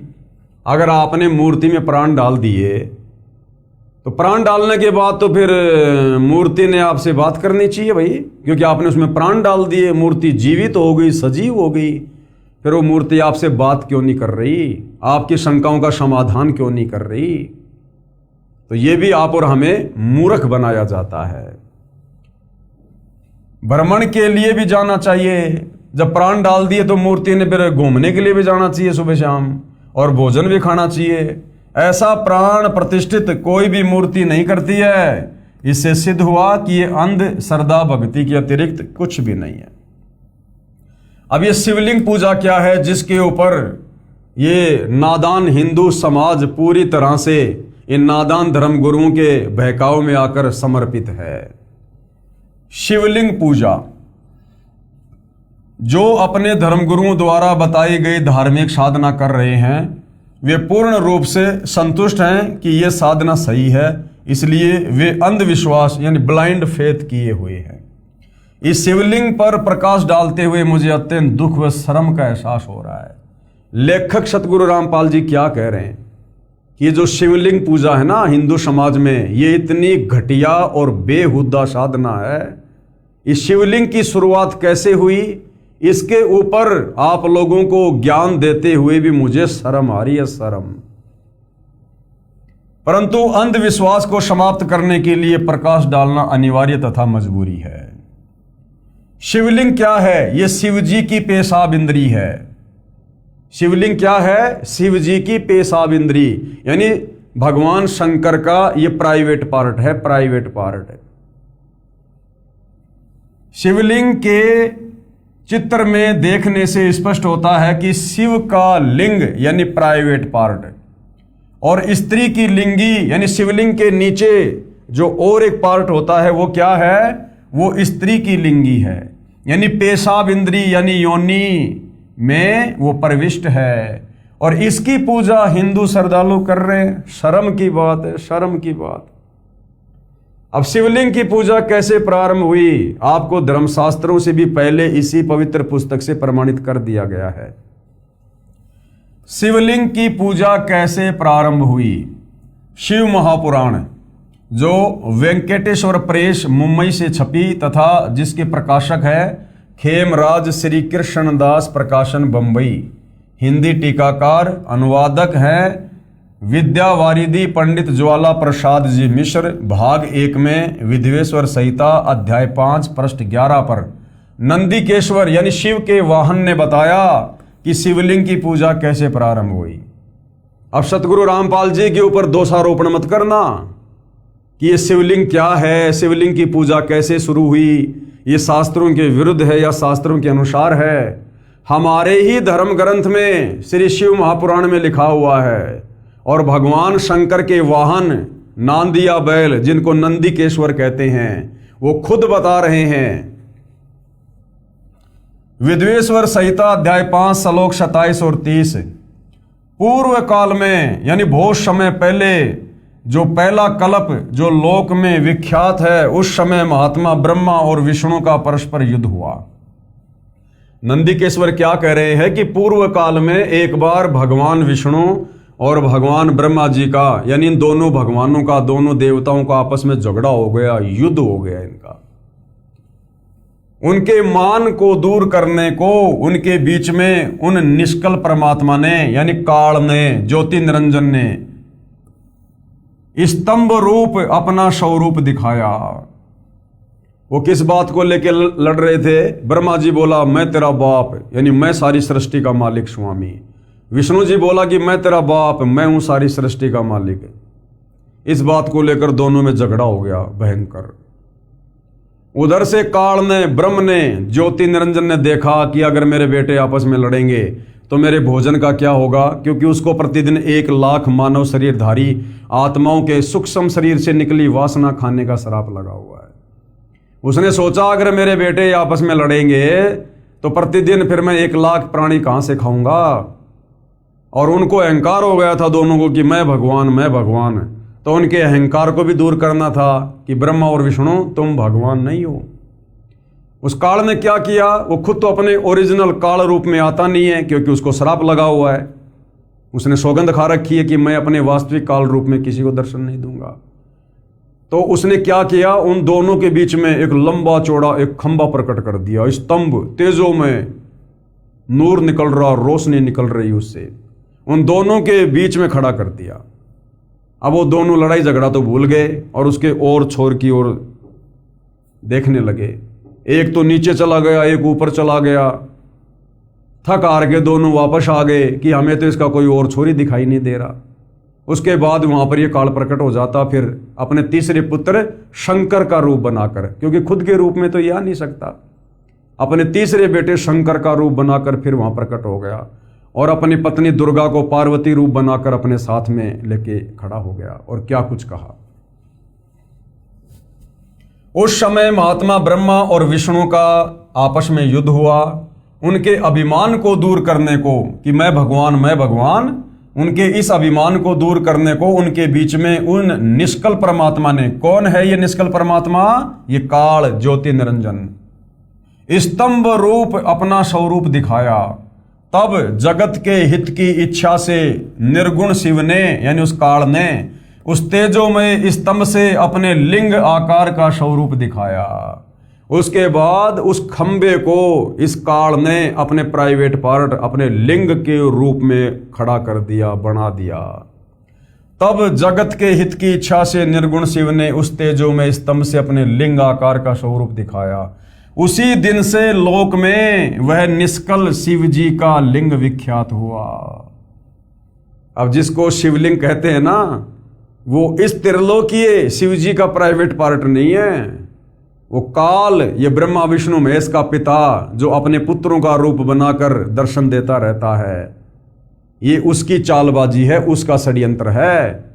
आप और हमें शास्त्र अनुकूल साधना से नीचे गिराने के लिए, पाखंड फैलाने के लिए, क्योंकि वो नहीं चाहता कि कोई भी प्राणी शास्त्रों के अनुसार साधना करके मेरे 21 ब्रह्मांड से बाहर निकल जाए, मोक्ष करवा ले, क्योंकि आप और हम सब उसका भोजन हैं और अपने भोजन को अपने अधिकार क्षेत्र से बाहर कौन निकलने देगा। विद्वेश्वर संहिता पेज नंबर 18 अध्याय 9 श्लोक 40 और 43 है।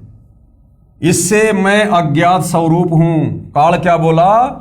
इससे मैं अज्ञात स्वरूप हूं, पीछे तुम्हें दर्शन के निमित्त साक्षात ईश्वर, तत्क्षण ही मैं सगुण रूप हुआ हूं। मेरे ईश्वर रूप को शकल तो जानो, और ये निष्कल स्तंभ ब्रह्म का बोधक है, यानी काल का ये बोधक है। लिंग लक्षण होने से ये मेरा लिंग स्वरूप निर्गुण होगा। इस कारण हे पुत्रो, ब्रह्मा और विष्णु को क्या कह रहा है? हे पुत्रो, यानी वो कौन है? काल ब्रह्म, ज्योति निरंजन ब्रह्मा विष्णु महेश का वो पिता है। इसलिए कह रहा कि हे बेटो, तुम नित्य इसकी अर्चना करना, इस मेरे प्राइवेट पार्ट की, इस लिंग की तुम पूजा करना। अब विचार करने की बात है भाइयों और बहनों, जब ब्रह्मा विष्णु महेश भी शिवलिंग की पूजा में अटके हुए हैं, काल साधना में अटके हुए हैं, ब्रह्मा जी पढ़ते हैं वेदों को और पूजा करते हैं शिवलिंग की। क्या वेदों में और गीता में कहीं लिंग पूजना लिखा है कहीं? तो सोचिए, जब ब्रह्मा विष्णु महेश को शास्त्रों का ज्ञान नहीं, गीता का ज्ञान नहीं, पुराणों का ज्ञान नहीं, वेदों का ज्ञान नहीं, कंप्लीट अध्यात्म का ज्ञान नहीं है, तो विचार करो भाई और बहनों, ये नीचे के ये सतयुग त्रेता द्वापर के साधु संत महात्मा, इनको कहां से ज्ञान होगा? शास्त्र अनुकूल साधना का ज्ञान होगा। और जब उनको ज्ञान नहीं, तो ये वर्तमान वाले धर्म गुरु, ये तो वैसे ठग हैं, ठग। इनका तो कोई आचार विचार ही नहीं है, तो इनके पास में शास्त्र अनुकूल साधना कहां से होगी? इसलिए शास्त्र अनुकूल साधना देकर आत्मा का कल्याण करवाने के लिए वो कबीर परमेश्वर, वो परम अक्षर ब्रह्म सतलोक से चलकर गति करके इस पृथ्वी पर तत्वदर्शी संत के रूप में प्रकट होते हैं। इस कारण हे पुत्रो, तुम नित्य इसकी अर्चना करना। ये सदा मेरी आत्मा रूप है और मेरी निकटता का कारण है। लिंग और लिंगी के अभेद से ये महत्व नित्य पूजनीय है। और ये देखिए अपनी आंखों से पेश है शिव पुराण के विद्वेश्वर संहिता के अध्याय 5 श्लोक 27-30 व अध्याय 9 श्लोक 40 व 43 की फोटो कॉपी। ये आपको 2-3 बार दिखा दी गई है। आपको ऊपर भी सब कुछ ये बताया गया है। देखो क्या लिखा है, हे योगेंद्र, मैं उस लिंग विभ्रिक का लक्षण सुनता हूं। नंदिकेश्वर बोले, हे वत्स सुनो, मैं तुम्हारी प्रीति से कहता हूं, पूर्व काल में जो पहला जो कल्प था लोकों में विख्यात है, उस समय महात्मा ब्रह्मा और विष्णु का आपस में युद्ध हुआ। उनके मान दूर करने को उनके बीच में उस निष्कल परमात्मा ने स्तंभ रूप अपना स्वरूप दिखाया। तब जगत के हित की इच्छा से निर्गुण शिव ने उस तेजोमय स्तंभ से अपने लिंग कार का स्वरूप दिखाया। उसी दिन से लोक में वह निष्कल शिव का लिंग विख्यात हुआ। ये हमारे हिंदू धर्मशास्त्रों में, जिनको हम परम सत्य मानते हैं, सिरोधार्य मानते हैं, ये सब कुछ उन्हीं में लिपिबद्ध है। परंतु भाइयों और बहनों, परमात्मा कहते हैं, गुरु बिन काहू न पाया ज्ञाना, जो थोथा बुश छिड़े मुड किसाना। और गुरु बिन वेद पढ़े जो प्राणी, वो समझे न सार रहे अज्ञानी। तो हमारे इन नादान धर्म गुरुओं को और ब्रह्मा विष्णु महेश को तत्वदर्शी संत प्राप्त नहीं था, जिस कारण से उस तत्व ज्ञान के अभाव में इन धर्म शास्त्रों में जो ये ब्रह्म तक की साधना लिखी हुई है, वो साधना भी ना ये खुद कर पाए और ना भगत समाज को दे पाए। तो ये सबूत आप जियों की आंखों के सामने है। आप इस पवित्र पुस्तक कबीर बड़ा या कृष्ण को गूगल पे जाकर और डाउनलोड करके भी पढ़ सकते हैं। विवेचन, यह विवरण श्री शिव महापुराण खेमराज श्री कृष्ण दास प्रकाश मुंबई द्वारा प्रकाशित है। शब्दा शब्द लिखा है, यानी एक शब्द की भी आपको त्रुटि नहीं मिलेगी, एक शब्द की भी। इसकी फोटोकॉपी लगाई है। इससे स्पष्ट है कि काल ब्रह्म ने, यानी ज्योति निरंजन ने, ब्रह्मा विष्णु महेश के पिता ने, दुर्गा के पति ने, काल ब्रह्म ने जानबूझकर शास्त्र विरुद्ध साधना बताई है, क्योंकि ये नहीं चाहता कि कोई शास्त्रों में वर्णित साधना करे। इसलिए अपने लिंग यानी गुप्तांग यानी अपने प्राइवेट पार्ट की पूजा करने को कह दिया। पहले तो तेजोमय स्तंभ ब्रह्मा तथा विष्णु के बीच में खड़ा कर दिया, फिर शिव रूप में प्रकट होकर फिर इसने क्या किया, अपने पुत्र शिव के रूप में प्रकट होकर उन दोनों को दर्शन दिए, क्योंकि ये अपने ओरिजिनल काल रूप में ब्रह्म रूप में प्रकट नहीं हो सकता, क्योंकि इसका चेहरा बहुत ज्यादा भयानक है, डरावना है।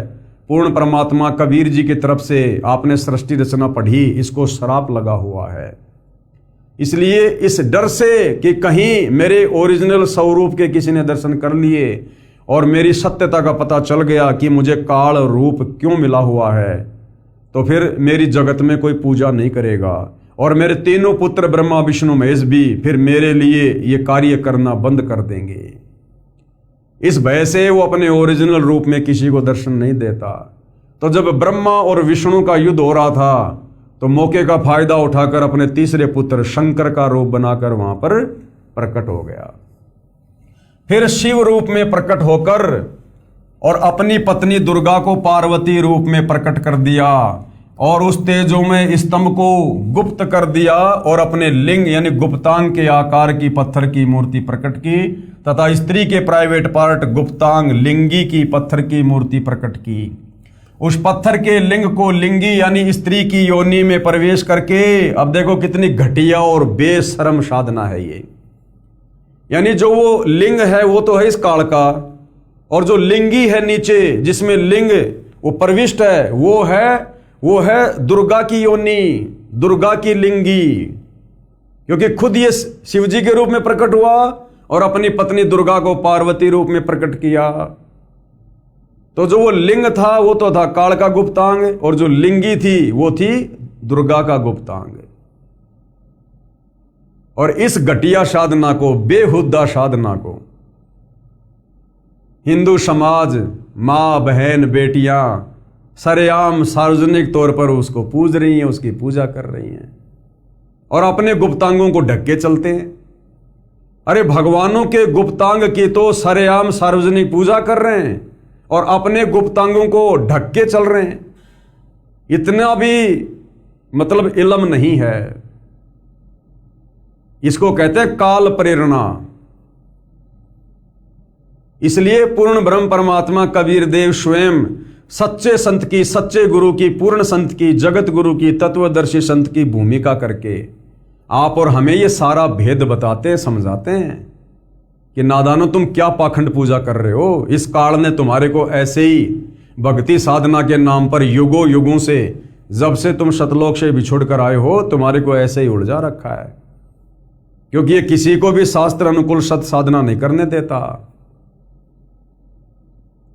अगर शास्त्र अनुकूल सत साधना करके कोई इसके 21 ब्रह्मांड से बाहर निकल गया तो समझो इसका भोजन निकल गया।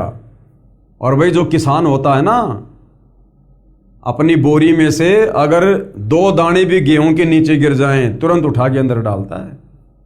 तो ये काल बली, ये ज्योति निरंजन ब्रह्मा विष्णु महेश का पिता, जिसको श्राप लगा हुआ है प्रतिदिन 1 लाख मानव शरीरधारी आत्माओं के सूक्ष्म शरीर से निकली गंध वासना को खाने का, तो ये इसका भोजन है, ये इसका भोजन है। जैसे हमारा ये स्थूल शरीर है और हमारे स्थूल शरीर से जो मल बाहर निकलता है जिसको हम विष्टा कहते हैं, लैट्रिन कहते हैं, इसी प्रकार सूक्ष्म शरीर से बाहर जो वस्तु निकलती है वो सूक्ष्म शरीर का मल है, सूक्ष्म शरीर का लैट्रिन है, टट्टी है, जिसको ये तपतशिला पर भून भून के निकाल के खाता है।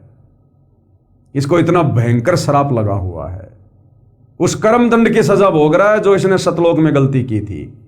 अपनी बहन के ऊपर इसने कुदृष्टि डाली थी विषय वासनाओं से रत होकर। ये इसको श्राप लगा हुआ है जिसकी सजा ये भोग रहा है। इसलिए ये किसी भी जीव आत्मा को शास्त्र अनुकूल साधना पर नहीं लगने देता है, और यदि कोई लग जाता है तो हर संभव किसी के भी माध्यम से उनके मन में शंका पैदा करवाकर उनको भक्ति पद और मर्यादाओं से नीचे गिराता है।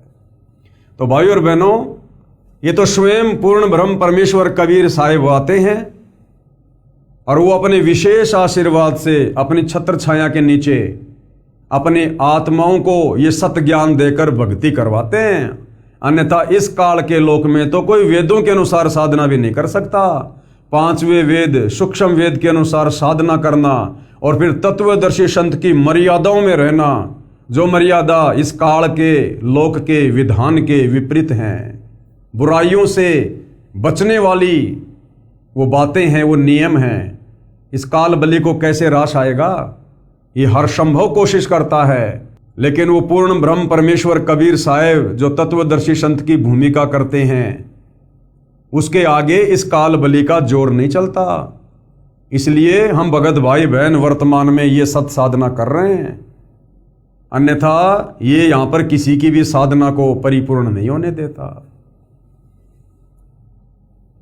तो कैसी घटिया और बेशरम बेहुदा शिवलिंग की साधना आज वर्तमान में हिंदू समाज अपने धर्मशास्त्रों से अपरिचित होने के कारण और अपने धर्मगुरुओं के द्वारा भ्रमित होकर कर रहा है।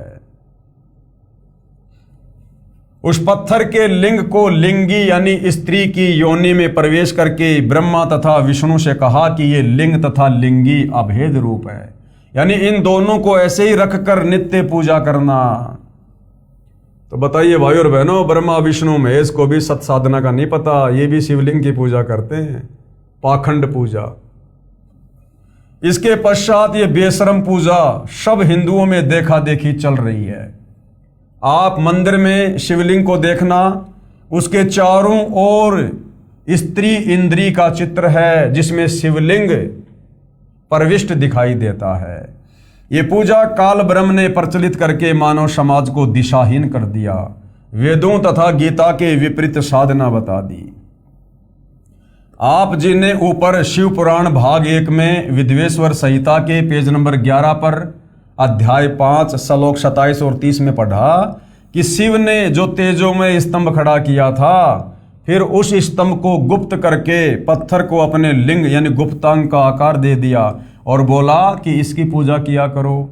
इस तरह की बकवाद तो शरारती बच्चा जो पुराने समय में पशु चराता था वह पाड़ी किया करता था, जो वाद विवाद में अन्य बालकों से कहता था कि ये ले मेरे इस गुप्तांग की धोख मार ले।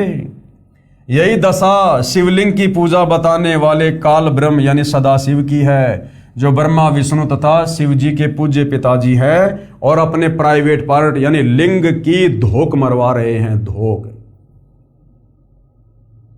भाई और बहनों, कितने अच्छे से पूज्य गुरुदेव भगवान ने शास्त्रों का हवाला देकर हमें समझा दिया है।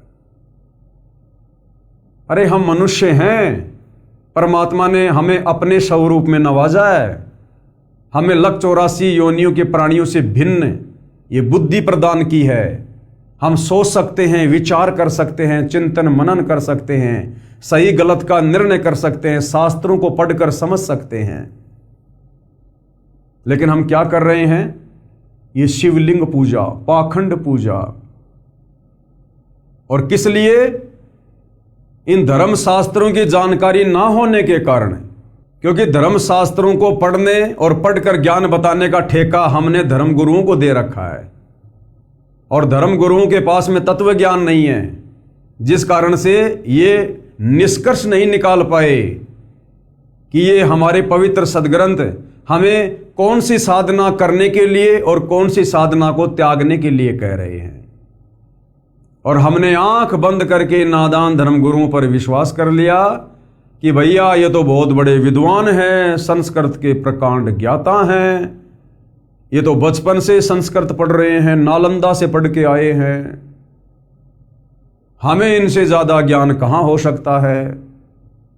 आज सतगुरु रामपाल जी की शरण में जो भगत भाई बहन हैं, उन भगत भाई बहनों को इन नादान धर्म गुरुओं से ज्यादा तो छोड़ो, ब्रह्मा विष्णु महेश से भी ऊपर का ज्ञान है। ऊपर का ज्ञान भक्ति साधना का, इन्हीं धर्मशास्त्रों का। क्योंकि तत्वदर्शी संत की शरण में आने के बाद ये ज्ञान वाली आंखें खुल जाती हैं। बुद्धि के बंद दरवाजे जो काल ने बंद कर रखे होते हैं, उनके ताले टूट जाते हैं और हम इस तत्व ज्ञान की रोशनी में सब कुछ देख लेते हैं। चेतावनी, क्या कहा जा रहा है आगे? वक्त है, अब भी समझ जाओ, नहीं तो मानव जीवन का अवसर हाथ से जाने के पश्चात रोने के अतिरिक्त कुछ नहीं रहेगा।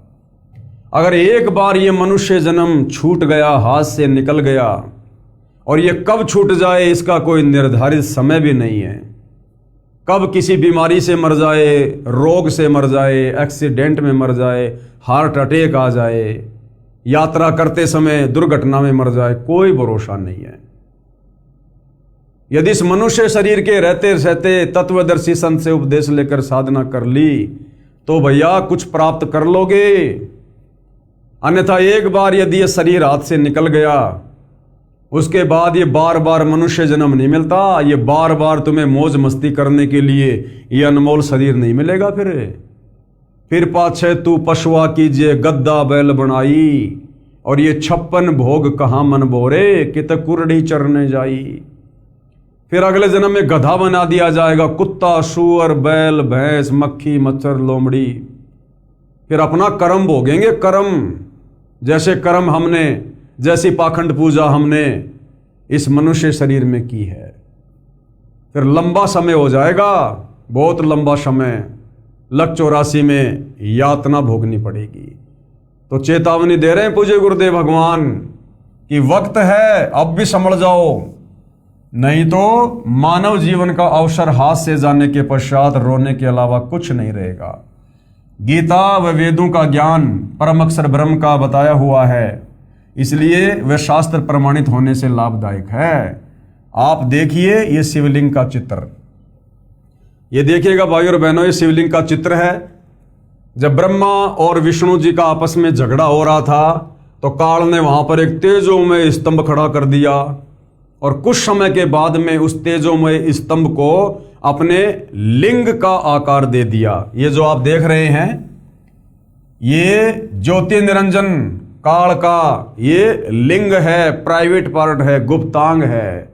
और साथ में जब वो शिव जी के रूप में प्रकट हुआ, अपनी पत्नी दुर्गा को पार्वती रूप में प्रकट किया, तो ये लिंग आप देख रहे होंगे, ये जो ये चित्र है ये स्त्री लिंगी है, स्त्री योनि का चित्र है। ये अपने लिंग को उसने इस स्त्री योनि में, स्त्री इंद्री में उसने प्रविष्ट कर दिया। यानी ये जो लिंग है ये काल का प्रतीक है, शिवलिंग जो शिव रूप में प्रकट हुआ था। और जो लिंगी है ये दुर्गा की योनि का प्रतीक है। ये हमारे धर्मशास्त्रों में सारा भेद है, सब कुछ लिखा हुआ है। इन बातों को तत्व ज्ञान से ना समझकर और नादान धर्मगुरुओं ने इस बेशरम पूजा को छुड़वाने के बजाय हिंदू समाज में दृढ़ता के साथ में लागू करवा दिया। आप किसी भी मंदिर में कहीं भी शिवलिंग होता है वहां आप देखिएगा, आपको इस प्रकार से चित्र मिलेगा। ये शिवलिंग है यानी काल का गुप्तांग है, प्राइवेट पार्ट है, और ये लिंगी है यानी ये दुर्गा का प्राइवेट पार्ट है। और इस बेशरम पूजा को जो शास्त्रों के विरुद्ध है, गीता के विरुद्ध है, वेदों के विरुद्ध है, मानव जाति के विरुद्ध है, ये हम अपने अपने प्राइवेट पार्ट को तो ढक के रखते हैं कपड़ों से, और इन भगवानों के प्राइवेट पार्टों के सरेआम हम पूजा कर रहे हैं। तो ये देखिएगा भाई और बहनों, शिव का लिंग यानी गुप्तांग का ये चित्र है, और ये जो लिंगी है स्त्री लिंगी, ये स्त्री के गुप्तांग का ये चित्र है जिसमें शिवलिंग समाया हुआ है। इस शिवलिंग की पूजा अंध श्रद्धावान करते हैं, वो भगत करते हैं जिनको तत्व ज्ञान नहीं, जिनको शास्त्रों का ज्ञान नहीं, जो अंधे श्रद्धालु हैं, जो शर्म की बात तो है ही परंतु धर्म के विरुद्ध भी है, क्योंकि ये गीता व वेद शास्त्रों में नहीं लिखी, इसलिए धर्म के विरुद्ध है। और हिंदू समाज इसे अपने धर्म का प्रतीक मान रहा है। इसका खंडन सूक्ष्म वेद में इस प्रकार किया गया है। 5वें वेद सूक्ष्म वेद में आदरणीय गरीबदास जी की वाणियों में किस प्रकार से खंडन किया गया है। संत गरीबदास जी की वाणी में क्या कहा गया है? दरे शिवलिंगा बहुविध रंगा गाल बजावे गैले, और जय शिवलिंग पूजे शिव साहिब मिले तो पूजो क्यों ना खेले। क्या अनुवाद किया है? कबीर परमेश्वर जी ने समझाया है कि तत्व ज्ञानहीन मूर्ति पूजक अपनी साधना को श्रेष्ठ बताने के लिए गैले यानी ढीठ व्यक्ति गाल बजाते हैं, यानी व्यर्थ की बातें बड़बड़ करते हैं, जिनका कोई शास्त्र आधार नहीं होता, वे जनता को भ्रमित करने के लिए विविध प्रकार के रंग बिरंगे पत्थर के शिवलिंग रखकर अपनी रोजी रोटी चलाते हैं। कबीर जी ने कहा है कि मैं उन्हें बताना चाहता हूं कि यदि शिवलिंग के लिंग को पूजने से शिव जी भगवान का लाभ लेना चाहते हो तो आप धोखे में हो। कि इस शिवलिंग की पूजा करके यदि आप शंकर भगवान की साधना से मिलने वाला लाभ लेना चाहते हो तो आप धोखे में हो। पहली बात तो ये शिवलिंग उस शिव का नहीं है जो ब्रह्मा और विष्णु का भाई है। जिस शिव को हम लोग फोटोओं में देखते हैं ना, ये उस शिव का प्राइवेट पार्ट नहीं है, ये उस सदाशिव का प्राइवेट पार्ट है जो ब्रह्मा विष्णु और शिव का जो पूज्य पिता है, जो दुर्गा का पति है, जो गीता ज्ञान देता है। यदि ऐसी बेशर्म साधना करनी है तो खागड़ यानी ओक्ष बैल होता है, बैल के लिंग की पूजा कर लो। क्योंकि जिस समय ये अमृतवाणी बोली गई थी उस समय भैंस कम और गाय ज्यादा होती थी, तो गायों को नए दूध करने के लिए जो है वो खागड़ की आवश्यकता पड़ती थी। और खेतों में भी पहले 300 साल पहले ट्रैक्टर वगैरह नहीं थे, तो हल जोतना, गाड़ी से सामान लाना ले जाना, ये भी जो है वो बैलों से होता था, बैलों से। तो परमेश्वर कह रहे हैं अगर ऐसी बेशर्म साधना ही तुमने करनी है शिवलिंग की, तो इस पत्थर की पूजा करने से अच्छा तो किसी खागड़ के लिंग की पूजा कर लो, यानी बैल के लिंग की पूजा करो, जिससे गाय को गर्भ होता है, उससे फिर अमृत दूध मिलता है, और हल जोतने के लिए बैल व दूध पीने के लिए गाय उत्पन्न होती है, जो प्रत्यक्ष लाभ दिखाई देता है। इस शिवलिंग की पूजा से बढ़िया तो किसी खागड़ की पूजा कर लो। उस खागड़ से गाय नए दूध होती है, फिर गाय जो है वो बच्चे को जन्म देती है, फिर गाय से हमें दूध मिलता है, और गाय यदि किसी बछड़े को जन्म देगी तो बछड़ा जवान होकर खेतों में हल जोतने के काम आएगा। तो कितने लाभ मिल गए। उस पत्थर के शिवलिंग की पूजा करने से तो एक भी लाभ नहीं, और अगर उस खागड़ के, अगर उस बैल के लिंग की, उसके प्राइवेट पार्ट की पूजा करोगे तो नादानो तुम्हें कितना लाभ मिलेगा।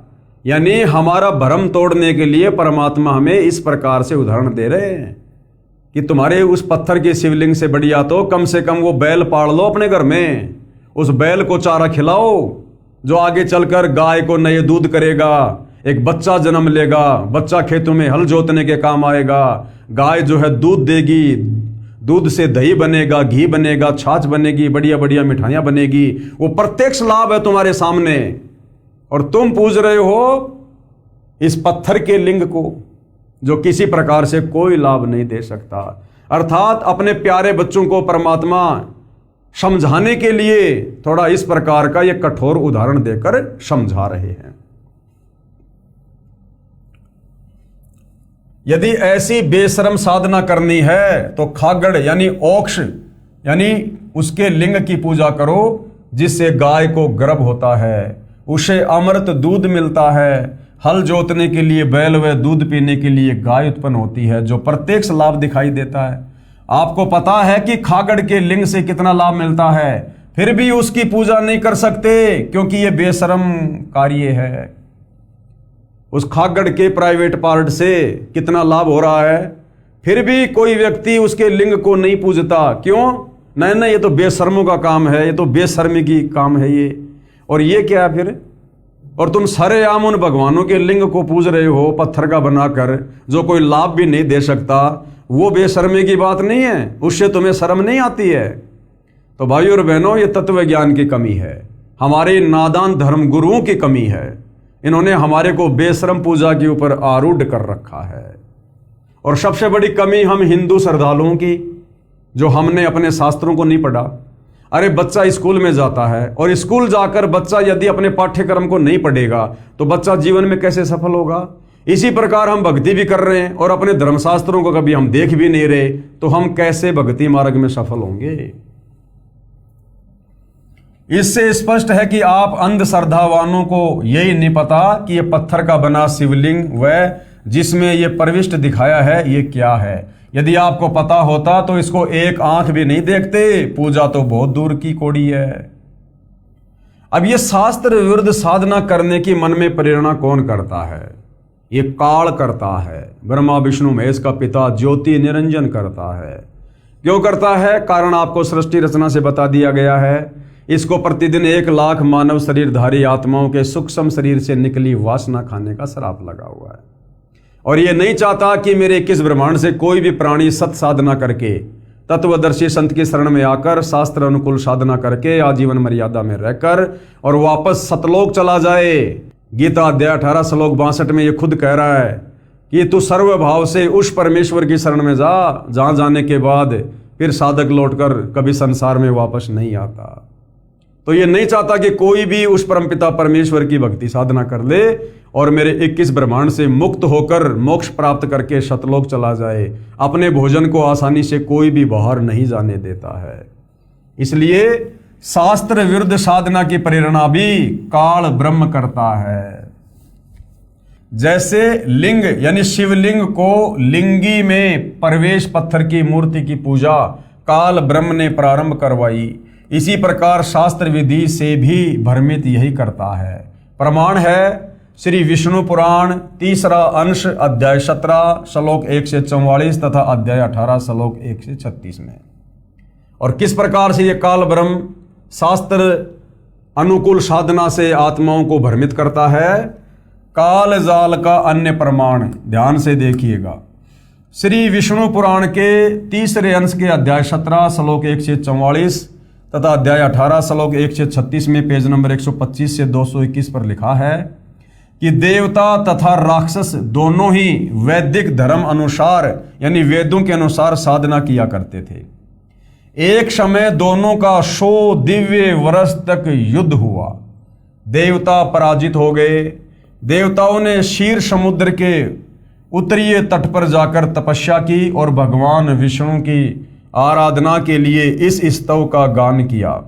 देवगण बोले, हम लोक नाथ भगवान विष्णु की आराधना के लिए जिस वाणी का उच्चारण करते हैं उससे वे आद्य पुरुष श्री विष्णु भगवान प्रसन्न हो।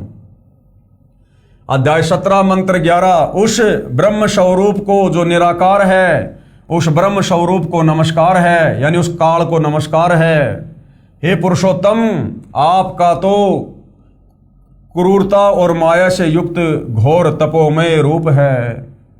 क्या कह रहे हैं कि आपका जो रूप है ना वो तो बहुत भयंकर है, भयंकर जैसे कोई राक्षस का होता है। उस राक्षस स्वरूप को नमस्कार है। साधना कर रहे हैं विष्णु की और महिमा गा रहे हैं उस काल ब्रह्म की, जो कल्पांत में समस्त भूतों अर्थात प्राणियों का भक्षण कर जाता है, यानी जो सबको खाता है।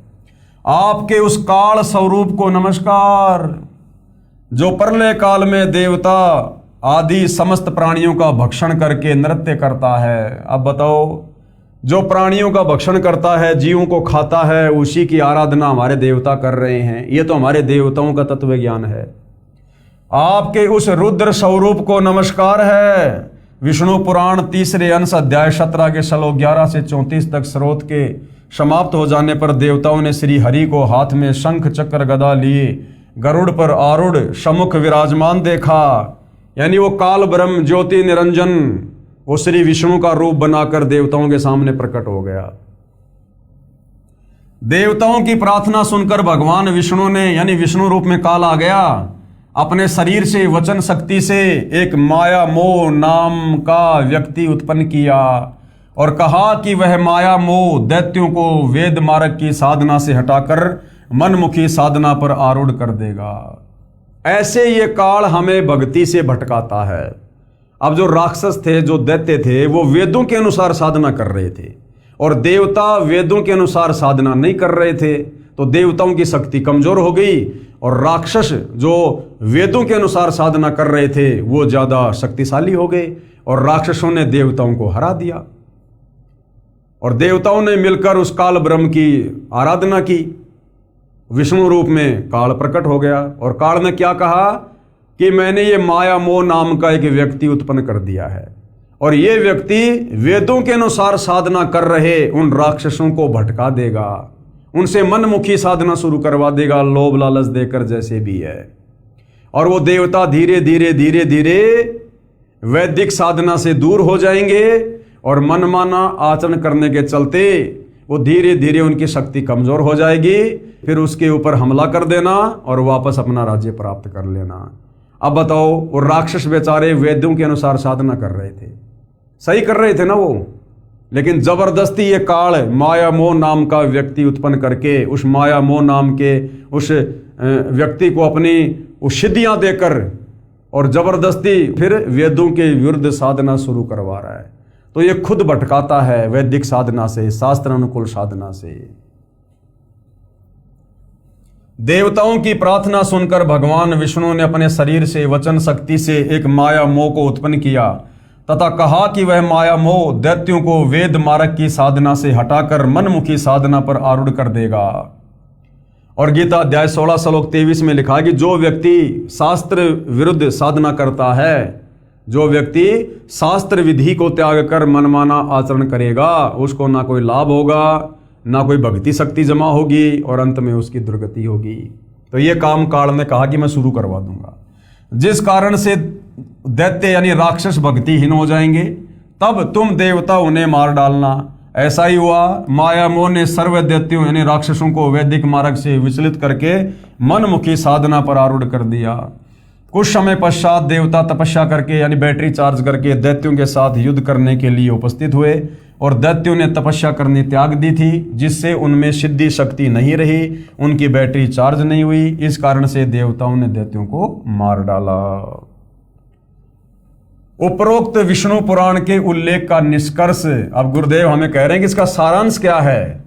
काल ब्रह्म ने यानी गीता ज्ञानदाता काल ब्रह्म ने, इस ज्योति निरंजन ने, ब्रह्मा विष्णु महेश के पिताजी ने सर्व प्राणियों यानी देवताओं, देवता भी प्राणियों में आते हैं, जीवों में आते हैं, ऋषियों, ब्रह्मा विष्णु तथा शिव तथा अन्य प्राणियों को, और ये जो काल ब्रह्म है ये भी एक प्राणी की संज्ञा में है, ये तो परमात्मा के आगे ये प्राणी की संज्ञा में है। और आप और हम सभी देवी देवता मानव इस काल के नीचे हम जो है आम जीवों की संज्ञा में हैं। काल ब्रह्म ने कहा कि सब प्राणियों यानी देवताओं, ऋषियों, ब्रह्मा विष्णु तथा शिव तथा अन्य प्राणियों को भ्रमित किया हुआ है। ये स्वयं ही अपने तीनों पुत्रों ब्रह्मा विष्णु तथा शिव का रूप धारण कर लेता है। उपरोक्त स्तोत्र में देवताओं ने श्री विष्णु की स्तुति करनी चाहिए, कर रहे हैं काल ब्रह्म की। वह काल ब्रह्म ही विष्णु रूप धारण करके गरुड़ पर बैठकर आश्वासन दे गया। अपने वचन से एक व्यक्ति उत्पन्न करके माया मोह नाम रखकर राक्षसों के पास भेज दिया। जो दैत्यगण तपस्या अर्थात हठ योग किया करते थे उनमें सिद्धियां प्राप्त हो जाया करती थी। माया मोह ने वह साधना भी छुड़वा दी कि भैया मैं तुम्हारे को सीधा साधा तरीका बताता हूँ, क्यों एक पैर पे खड़े रहते हो, इतने दुखी होते हो, मेरे पास बहुत अच्छी सी साधना है, मैं तुम्हें सीधा साधा तरीका बता देता हूँ। और ही पाखंड पूजा में लगा दिया। और देवताओं ने, क्योंकि वो पहले से सिद्धि युक्त करके भेजा गया था काल के द्वारा, तो उसके प्रभाव में उनको आना ही आना था। जैसे मिर्ची में कोई गुण डाल दिया गया है, मिर्ची तीखी होती है तो मिर्ची को खाओगे तो अंदर तीखापन लगेगा ही लगेगा। तो माया मोह को काल ब्रह्म ने सिद्धि युक्त करके भेजा था, जिस कारण से उसका प्रभाव उन दैत्यों पर होना ही होना था। माया मोह ने वह साधना छुड़वा दी जिससे राक्षस गण सिद्धियों से रहित हो गए। देवता गण भी पहले दैत्यों से युद्ध करने के कारण सिद्धियां समाप्त कर चुके थे तथा हार कर जान बचाकर चले गए थे। फिर तपस्या की तथा सिद्धियां प्राप्त करके असुरों से युद्ध किया तथा विजय पाई। अब बताओ भाई और बहनों, हम इन देवताओं के लोक में जाके क्या करेंगे। गीता अध्याय 9 श्लोक 25 में कहा कि देवताओं को पूजने वाले देवताओं के लोक में जाएंगे। अब बताओ हम क्या करेंगे इन देवताओं के लोक में जाके। वहां जाकर भी हमने वही लड़ाई झगड़ा करना, वही हमने युद्ध करना। हार गए तो जंगलों में धक्के खाओ, जीत गए तो अपने कर्म बिगाड़ो उल्टे काम करके, बाकी तपस्या करते रहो। वही काम हम यहाँ पर कर रहे हैं। तो क्या फायदा इन देवताओं के लोक में जाने का, और कितने दिन रहेंगे वहां पर। वहां कोई परमानेंट तो है नहीं जगह। जब हमारी बैटरी डिस्चार्ज हो जाएगी, जो हम पृथ्वी लोक पर भक्ति करते हैं, दान पुण्य करते हैं, जब वो बैटरी डिस्चार्ज हो जाएगी हमारे को फिर नीचे पटक दिया जाएगा गधे कुत्ते की योनि में। इसलिए हमने तत्वदर्शी संत के बताए अनुसार पूर्ण ब्रह्म परमेश्वर तत् ब्रह्म कबीर देव की पूजा करनी है और अपनी आत्मा का पूर्णतया यहाँ से कल्याण करवाना है। जब देवता गण राक्षसों से हारे थे उस समय दैत्य भी वही साधना तपस्या अर्थात हठ योग किया करते थे जो देवता करते थे। इससे सिद्ध हुआ कि भक्ति करने से भी देवता दैत्यों से रद्दी यानी पिछड़े हुए थे, क्योंकि राक्षस वही साधना करके देवताओं पर विजय पाए थे जो देवता गण किया करते थे। यानी हमारे देवता भी भक्ति के मामले में राक्षसों से कमजोर हैं। अरे जो साधना देवता करते थे वेदों के अनुसार, वो साधना राक्षस किया करते थे, लेकिन राक्षस तन मन से किया करते थे, पूरे भाव और लगन से किया करते थे, जिस कारण से वो ब्रह्मा विष्णु महेश को प्रसन्न कर लिया करते थे, मनवांछित वरदान प्राप्त कर लिया करते थे और देवताओं को हरा दिया करते थे। तो कहने का मतलब है देवता भी वही साधना करते थे, राक्षस भी वही करते थे। फिर देवता क्यों हार जाते थे? इसका मतलब ये हमारे देवता भक्ति के मामले में भी राक्षसों से कमजोर हैं, कमजोर। वास्तव में शास्त्र विधि अनुसार साधना ना देवता करते थे और ना राक्षस। केवल काल द्वारा बताई गई तपस्या जो ब्रह्मा को जन्म के समय आकाशवाणी द्वारा काल ब्रह्म द्वारा कमल के फूल पर बताई थी, उस तपस्या अर्थात हठ योग को दोनों किया करते थे और दोनों ही सिद्धियां प्राप्त करते थे। जैसे शराब को देवता पिए चाहे राक्षस, दोनों को ही सरूर होगा। सिद्धियां प्राप्त होने पर प्राणी को अभिमान का नशा हो जाता है, फिर आपस में एक दूसरे पर सिद्धियों का प्रयोग करके स्वयं के जीवन को नष्ट कर जाते हैं। अब देख लो भाई और बहनों, यहाँ कोई गांव का छोटा सा कोई सरपंच बन जाए, उसको भी अपने लेवल का नशा हो जाता है कि मैं सरपंच हूं, पूरे गांव का मुखिया हूं मैं। वो भी अपनी मूंछ पे ताव लगाने लग जाता है, नहीं है तो मनी मन में लगाने लग जाता है। इसी प्रकार ये जो ये तपस्वी होते हैं, देवगण होते हैं, ये बड़े बड़े सिद्ध महापुरुष होते हैं, ये तपस्या करके हठ योग करके जो सिद्धियां प्राप्त कर लेते हैं, इन सिद्धियों की प्राप्ति के बाद में नशा होना स्वाभाविक है, स्वाभाविक है। ये काल ब्रह्म का जाल है ये। फिर आपस में एक दूसरे पर सिद्धियों का प्रयोग करके स्वयं के जीवन को नष्ट कर जाते हैं। ये सर्व काल ब्रह्म द्वारा फैलाया भयंकर जाल है, जिसे तत्व ज्ञान से ही समझा जा सकता है तथा इस जाल से निकला जा सकता है। वर्तमान में कुछ पंथ हैं जो न तो देसी घी की ज्योति लगाने देते हैं, जैसे राधा स्वामी पंथ वाले। पहले हर घर में देसी घी की ज्योति लगती थी सुबह शाम, हर घर में। लेकिन जब से ये राधा स्वामी पंथ चला है, इन्होंने घर घर में देसी घी की ज्योति लगवाना, यानी जो हवन यज्ञ किया करते थे, थोड़ा वो जो लाभ हमें होता था वो भी इन लोगों ने आगे चल के बंद करवा दिया। अर्थात ये भी काल का भयंकर जाल है। ये राधा स्वामी पंथ भी काल का फैलाया गया जाल है। वर्तमान में कुछ पंथ हैं जो न तो देसी घी की ज्योति लगाने देते हैं, न गीता वेद या सप्तम वेद वाणी का पाठ करने को बताते हैं, ना वास्तविक नाम जाप को देते हैं। कहते हैं संत कुछ नाम जाप करने को दे दे वही मोक्षदायक है। जैसे कोई रोगी किसी डॉक्टर के पास जाए और कंपाउंडर कहे कि भैया ये डॉक्टर जो भी दवाई दे देगा ना आंख बंद करके, बस वही तेरा पेट का दर्द ठीक कर देगी। अरे भैया, पेट के दर्द के लिए तो पेट के दर्द की दवा काम करेगी। तो राधा स्वामी पंथ वालों का कहना है कि हमारे गुरुजी जो भी मंत्र जाप करने को दे दे बस उसी से मोक्ष हो जाएगा। 2.5 घंटे सुबह तथा कम से कम 2.5 घंटे शाम को हठ योग करने को कहते हैं। ये मोक्ष मार्ग नहीं है, ये संत काल ब्रह्म द्वारा माया मोह की तरह भेजे गए हैं, जिन्होंने वह साधना भी छुड़वा दी जिससे स्वर्ग तक जाने की भक्ति तो बनती थी। जैसे प्रतिदिन गीता वेद या शमशम वेद, कबीर जी की वाणी या कबीर जी से परिचित संतों की वाणी के पाठ से ज्ञान यज्ञ का फल मिलता है तथा देसी घी की ज्योति से हवन यज्ञ का फल मिलता है। दंडवत प्रणाम से ये प्रणाम यज्ञ का फल मिलता है। वे नकली पंथ सुना सुनाया शतलोक शतलोक तो कहते हैं, परंतु शतलोक में सत्य पुरुष निराकार बताते हैं। वहाँ प्रकाश ही प्रकाश है, आनंद ही आनंद है। आत्मा भी उस प्रकाश में ऐसे समा जाती है जैसे समुद्र में बूंद समा जाती है। ऐसा व्यर्थ ज्ञान अनुयायियों को बताकर कहते हैं चलो शतलोक में, वहाँ आनंद ही आनंद है। विचार करें, किसी लड़की को कोई मूर्ख कहे कि तेरी सगाई अमुक गांव में कर दी है, वहाँ तेरा पति निराकार है, तेरे पति के घर में प्रकाश ही प्रकाश है, तेरा पति साकार नहीं है, वहाँ विवाह करवा के जा, लड़की वहाँ आनंद ही आनंद है। उस मूर्ख से पूछो कि यदि पति ही साकार नहीं है तो उस लड़की की क्या रुचि बनेगी शादी करने में, और बिना पति वाले घर जाने में कोई उमंग नहीं हो सकती। ठीक इसी प्रकार जो गुरुजन सत्य पुरुष अर्थात परमात्मा को निराकार कहते हैं तथा कहते हैं कि केवल प्रभु का प्रकाश ही देखा जा सकता है, वे भ्रमित कर रहे हैं, उनको कोई ज्ञान नहीं है, उनको परमात्मा प्राप्ति भी नहीं हुई। उनसे कोई पूछे कि तुम कहते हो कि सत्य पुरुष यानी अविनाशी परमेश्वर का केवल प्रकाश देखा जा सकता है, क्योंकि सत्य पुरुष यानी सच्चा परमेश्वर तो निराकार है। जैसे कोई अंधा कहे कि सूर्य तो निराकार है, उसका केवल प्रकाश ही देखा जा सकता है। सूर्य बिना प्रकाश देखा किसका? जब सूर्य निराकार है तो प्रकाश काहे का? इसी प्रकार जो ज्ञान नेत्रहीन संत ऋषि महर्षि परमात्मा को निराकार कहते हैं तथा परमात्मा को सूर्य तुल्य प्रकाशमान कहते हैं तथा परमात्मा का प्रकाश देखा कहते हैं, वे सनीपात के जवर के रोगी की तरह बरड़ा रहे हैं। उन्हें यही नहीं पता कि वे क्या बोल रहे हैं।